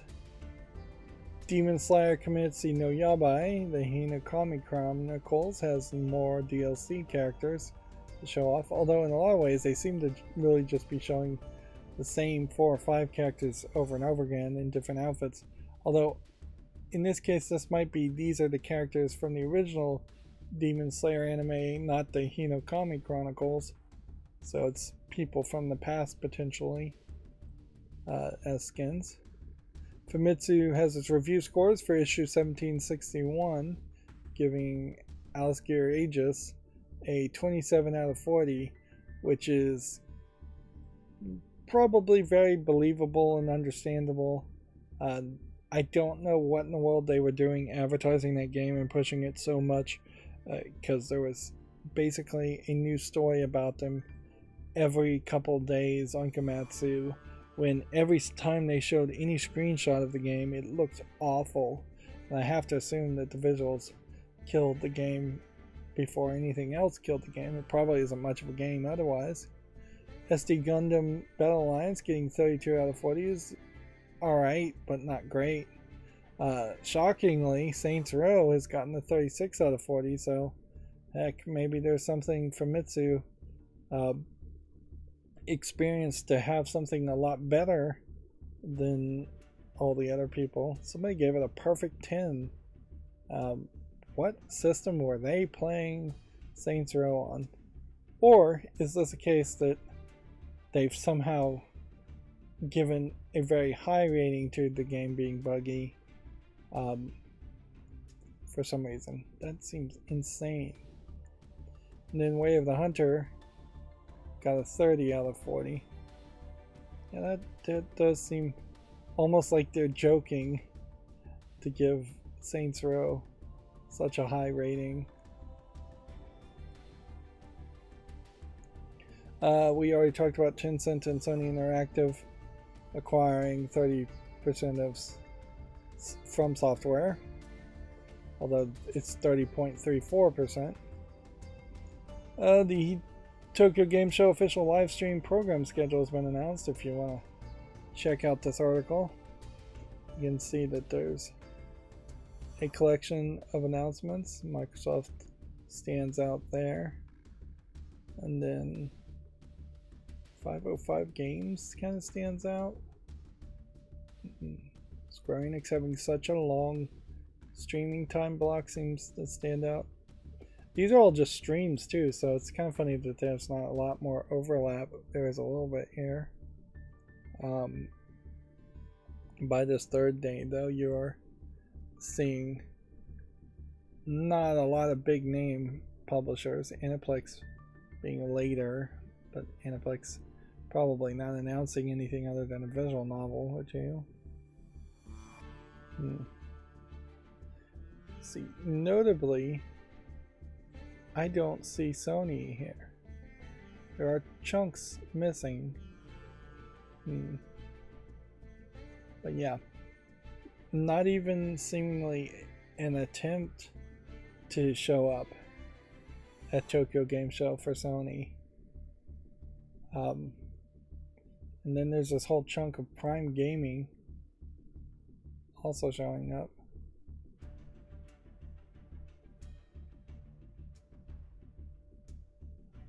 It's funny, it's the same picture, just zoomed in a little bit better.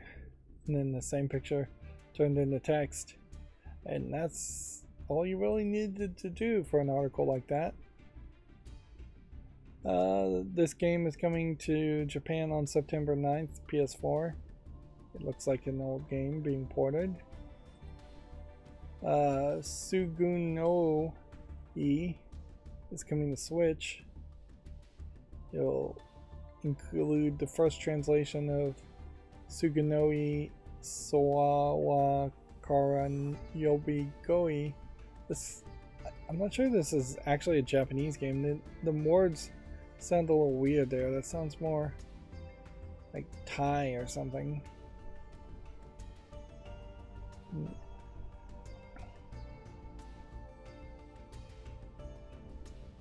Kind of would like to see a trailer of this game, but I guess we'll be left with just screenshots. Yeah. Looks like it's probably just a visual novel or a collection of fairly simplistic games or visual novels. It's apparently a horror game. NetEase has acquired Quantic Dreams. We already talked about that. Konami announces its Tokyo Game Show lineup. Did we get that? I don't think we did. E-baseball, e-football, e-sports, Hinabita, action shooting game contest, an unannounced title. In the middle, it seems like when it's going to be announced. And then Momotaro Densu Soe Hisei Rawa Motaiben. Thought that game was already out. Shin Post Be Your Idol, Super Bomberman R. Then we have Yu-Gi-Oh! Cross Duel. Then Yu-Gi-Oh! Duel Links still being pushed. And then Yu-Gi-Oh! Master Duel being pushed. And then Yu-Gi-Oh! Rush Duel. So is Cross Duel yet another Yu-Gi-Oh! Game? It's far too many Yu-Gi-Oh! Games. You've got like 2 mobile games here that really should just be merged into one. And then 2 a Switch game, which maybe Rush Duel is just Cross Duel for the Switch. Master Duel. Honestly, it feels like it would make a lot of sense to just integrate all 4 of these into one game. Just have Master Duel have a Cross Duel mode and a Duel Links mode and a Rush Duel mode. Wouldn't be that hard to think that way. A lot of these games obviously have already been announced as far as what's on the list, so there's always room for new surprises, but it does seem like mostly the Tokyo Game Show is still about just once again iterating that these games are coming out instead of making big announcements, which this would have been the past couple of years, the point where if Tokyo Game Show was going to be a big thing, they should have tried to eat the lunch of E3, but everybody was getting slowed down by the pandemic. And yeah, I think Japan is still heavily being affected by the pandemic. They're probably worse than most because of the elderly population. 1996 released arcade side-scrolling action platformer called Osman is coming to PS4 and Switch in 2023. Which, alright. Looks like a weird looking game. An old game, but not one I recognize. A side-scrolling shoot-'em-up called Trouble Witch's final episode has episode 1 Daughters of Amalgam. announced for the PS4 and Switch. That is a long title, certainly. And it's kind of doing the thing with the 3D CG on top of flat 2D. And that was gimmicky probably 20 years ago when it was first done. It's still gimmicky now. A side-scrolling shoot-'em-up called Steel Empire is coming to the Switch in 2023. Almost said 2033. Again, does not look like a really modern game. And it looks so boring, I didn't even bother scrolling back up to look twice. The Outbound Ghost for PC launches September 21st. Physical editions have been announced for the PS4 and 5 and Switch.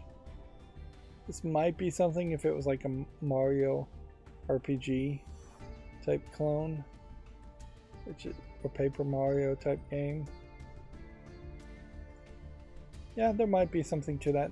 Although, in all fairness, the art aspect and the gimmicks around Paper Mario aren't the things that made Paper Mario or Mario RPG good. It was the story and perhaps a small familiarity with the Mario characters. Although even Mario RPG, you're not really using that many Mario characters. There's at least 2 or 3 new characters that you never played as before and never dealt with.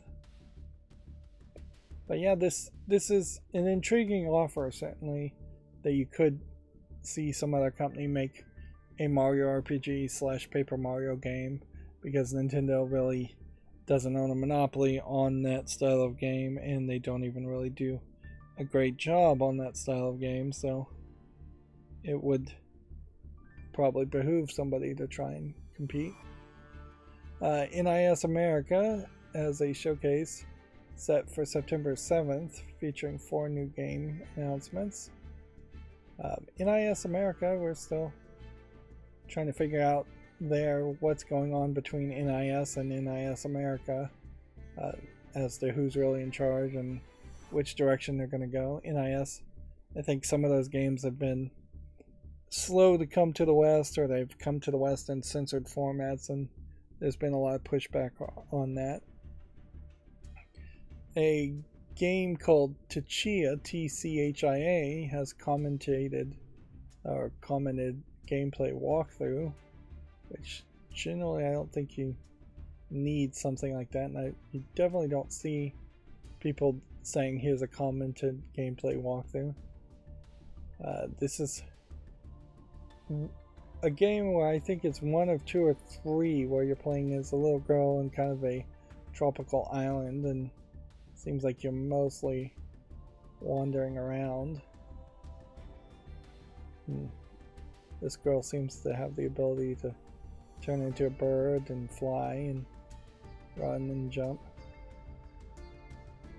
I think as you get older, as an adult, you probably forget how entertaining just running and jumping in a field can be.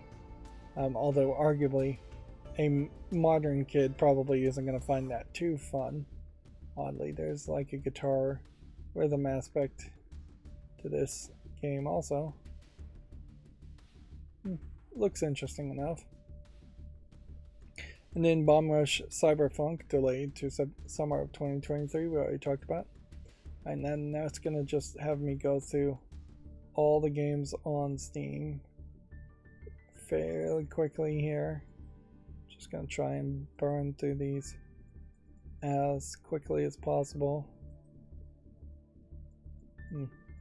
One of the things is I'm trying to get the ad blocking working on the guest Wi-Fi is then I basically have to turn off the ad blocking on my main Wi-Fi. The fact that it isn't even working on my main Wi-Fi to block the guest Wi-Fi shows that there's a level of insecurity there, that something is still getting through. If this game had a release date, I might put it on the follow list. My ad blocking is not even that good. It's not blocking everything. It's not that stringent or trying that hard to be an ad blocker. On my router, it's just mostly trying to stop ads from showing up on Android games for the most part, and just your general browsing of web pages, and it does a particularly decent job at doing all that while not running into too many websites. I don't know if I've ever actively run into a actual website that was a problem. I'll give this a follow. Does it have a release date? Nope. I'll give it a follow when it has a release date. Hedge of Elsewhere, dating sim. There might be something to this, but it too doesn't have a release date.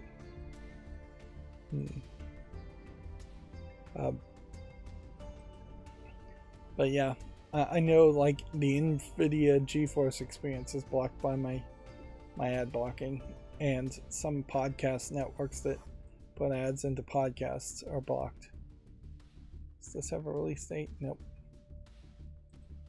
Yep. Warmachizoa. I feel like this game has been out a long time ago. A game like this was out a long time ago. But yeah, each of the screenshots looks worse and worse, so that's going to be a no.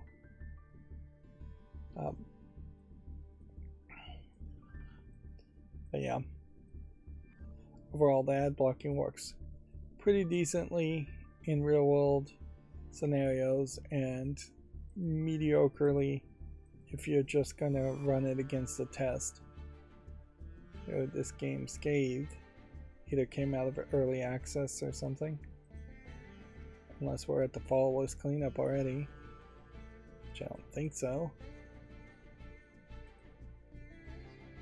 Gocha, turn-based city. Is there something here?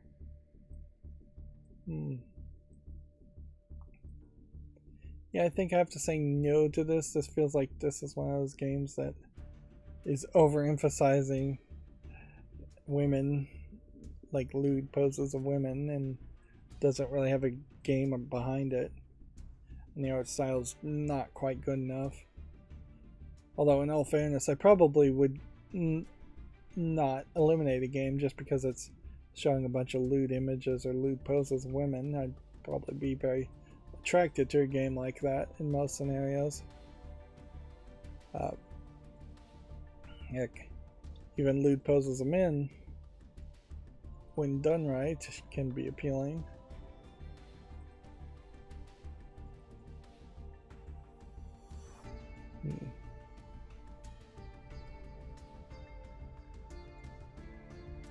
That doesn't look like anything. There was that one game where the sword got longer each run, and you just had to constantly try to get from point A to point B, and the path got longer and longer. It was like getting over it with Benet Fani.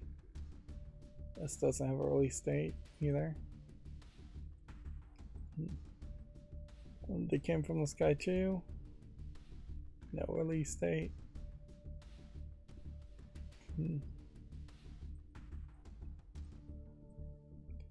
Yeah, and it definitely on one hand feels like it could be a major mistake to not put things on the fall list if they don't have a release date. On the other hand, it feels like it almost certainly is a great decision, because if my fall list was as long as every game that looked slightly interesting but never had a release date last year, then my fall list would probably be incredibly long.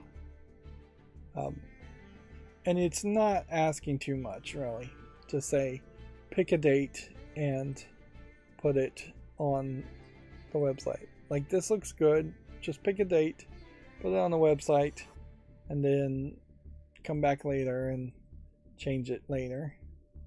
And we have another adult game that's labeled as coming soon and is not labeled in the adult section. They're saying there's no full nudity or genitals being shown. So even though they're tagging it as sexual content indefinitely, it looks like a game that's going to have a lot of lewd imagery. They may very well not go the full Monty. Which honestly just seems ridiculous to not go that way. It makes a lot more sense in live action footage for there to be some reservation than animation. In animation, you're totally controlling the character. You don't need the consent of the 3D model to show off their body. Whereas at least in live action movies and TV, you could see actors and actresses saying, no, I'm not willing to show my body for this reason or other. This is that game, The Last Worker, if any of your screenshots wanted to actually load.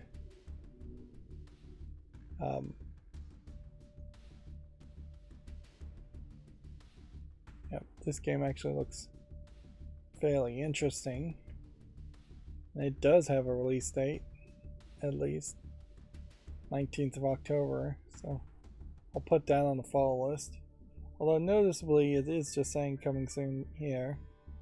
Also, it seems like it's going to have a VR mode, which does not inspire confidence really. It makes me actually more concerned about the game being good. We have a game called Go Fight Fantastic, which looks very colorful. It's a top-down hack and slash game. Is it single player playable? Yes. 2023 release date.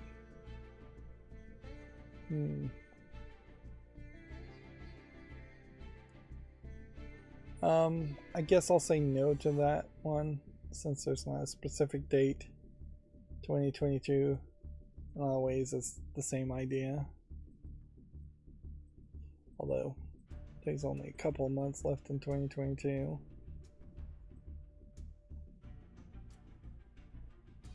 Let's see. I think I may have just been logged out of Steam, which Steam does like to do that just at the randomest of occasions. Here we have another visual novel.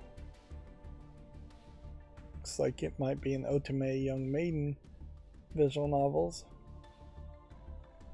A dating sim.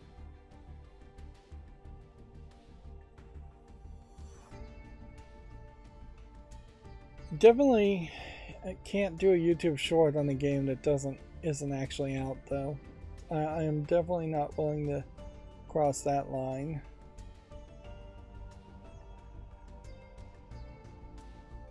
That's not good enough. Chop Shop Simulator. Might be an interesting idea in the same way that Thief Simulator might be an interesting idea. We have about 6 more games to look at. Space of One drama. Still very weird that some games just don't have anything listed. You know, in a lot of ways too, my tune would probably change quite a bit if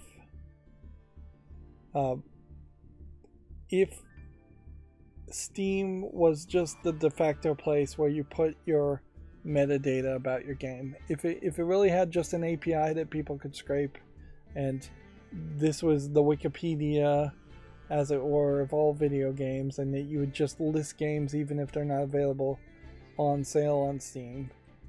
Like, if what Steam was more than just a storefront, that'd be fairly interesting. Although, arguably, it's a little surprising that Amazon.com isn't somewhat like that too, and at least with the books, but it kind of isn't. Like, the algorithms that push you towards finding things or looking at things heavily are designed to push you towards things that are in stock and available for sale versus potentially searching for something even by direct name and finding it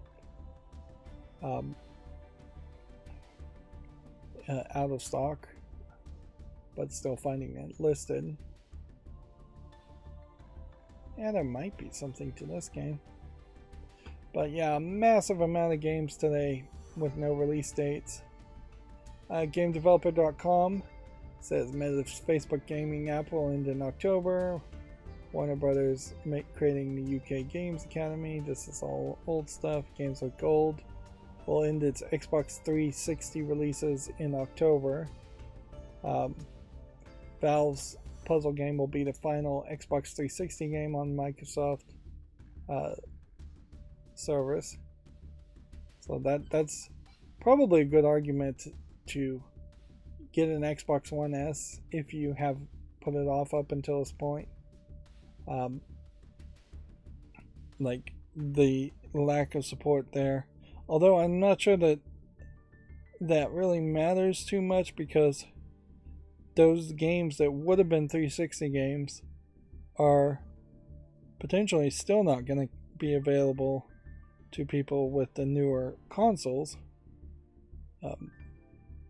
If anything, this, from the point that the Xbox Game Pass started and to the point now, that's how long it took Xbox Game Pass to have enough Xbox One games to make it exclusively about the Xbox One games and stop releasing very older games. We already talked about SNK Capcom saying that all sides are interested in the revival.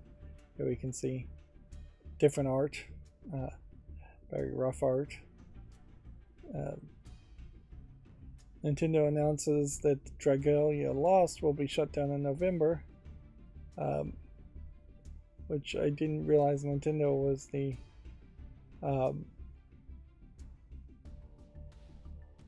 publisher of that. I don't think they were. Yeah, servers for side games will shut down. It is the first Nintendo title to be made specifically for mobile devices. Its main campaign recently concluded back in July. Final content happened in March. So Nintendo made the game, but Side Games published the game, or Side Games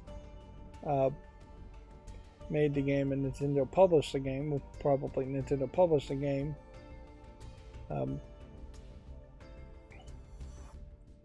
Didn't realize Nintendo had anything to do with it. But that probably is just another lesson that Nintendo will take to say mobile gaming doesn't work for them. And we already talked about Tencent and Sony increasing stake in Elden Ring. And then GDC is just GameDeveloper.com promoting its sister companies. Right, and then we've got a game here as far as the fall list cleanup from March in Tiny Islands, and I guess I'll give it a little bit more time, but I'm running out of time.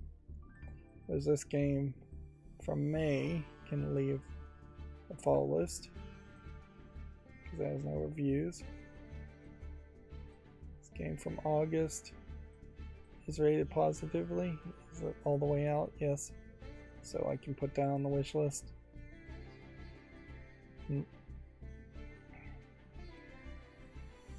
See, 42% in the last 30 days in Tin Can. I wonder if this is abandonware, and that's the problem with it.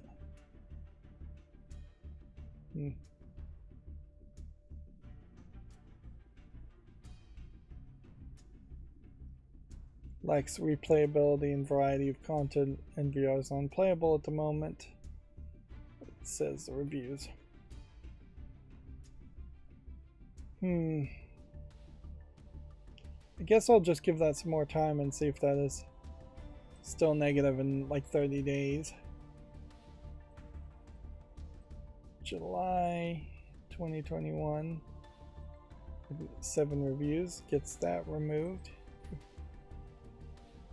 July 2022. I think I'll probably give that more of a chance. But looking at these visuals, it actually doesn't look like it needs to stay on the fall list. Timescape Altitude from 2021. Seems to be a plain simulation game, but doesn't look that good, even for VR. Yeah, I may very quickly start to find that there's some games in the VR section of the fall list that are pretty awful and should have never been on the list anyways. Here we have 59% review, a time travel puzzle game.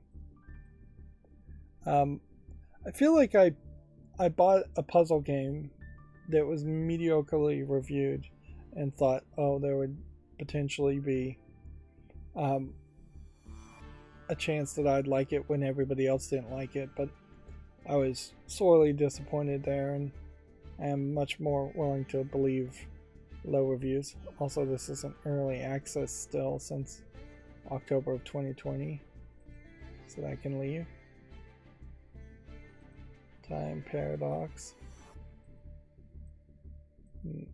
Fancy Anime Girls. Is this VR only? Yes, it is. So I'll leave that on the fall list. Time Transit VR. Leave that on the fall list. I guess we're just going to have a lot of things with time in the name. Yeah, you don't see this too often where you have trailers that are just showing cutscenes to start with. This is a time manipulation puzzle game also, and it is rated very positively, so it can go to the wish list. And yeah, that leaves nothing really more to show or see.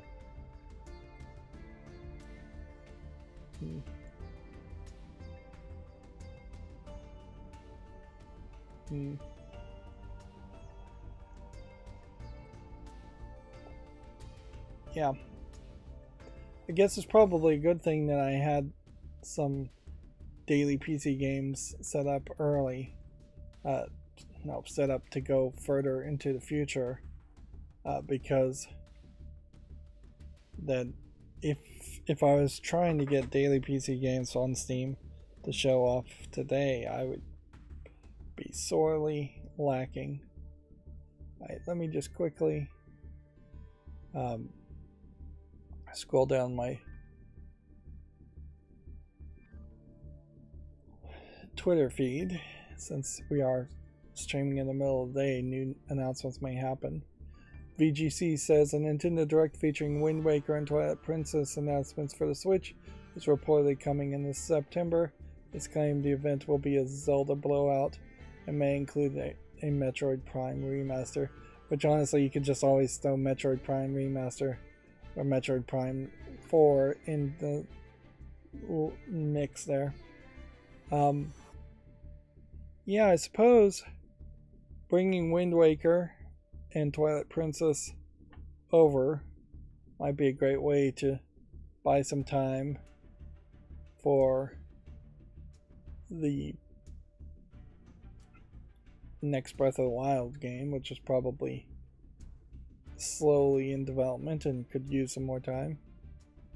Probably is a bigger deal than I've made of it to say that Portal 2 is the final Xbox 360 game, because in a lot of ways the Orange Box and Portal 1 were some of the biggest games that made Xbox 360 a big deal in my mind. Although, in all fairness, I think the Orange Box may have come out on the PlayStation first, and I think I played it on the PlayStation, so I wasn't even a part of that.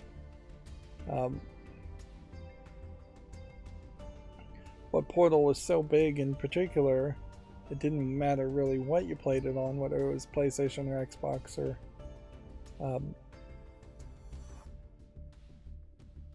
or somewhere PC, I suppose would be to somewhere else. One of the things that did catch my ear listening to the Giant Bombcast is they mentioned like Heavenly Sword for really no reason, and then one of the characters said, one of the persons on the Bombcast said they had a crush on the younger sidekick of Heavenly Sword, which I think if you went back and looked at the younger sidekick of Heavenly Sword, she was like 8 and retarded, for lack of a better word, mentally disabled. Or, yeah, if I recall correctly, even the main lady in Heavenly Sword I don't think was particularly that old, somewhere 18, 19, 20. And yeah, Sony never did anything more with Heavenly Sword. They really left it to Platinum to create and release Bayonetta fairly quickly after Heavenly Sword comes out. At least that's how I remember it. Whereas we could certainly be at a Heavenly Sword 2 or 3 or even 4 at this point, and Bayonetta could have been the also ran. It's not Rand, also ran, R-A-N.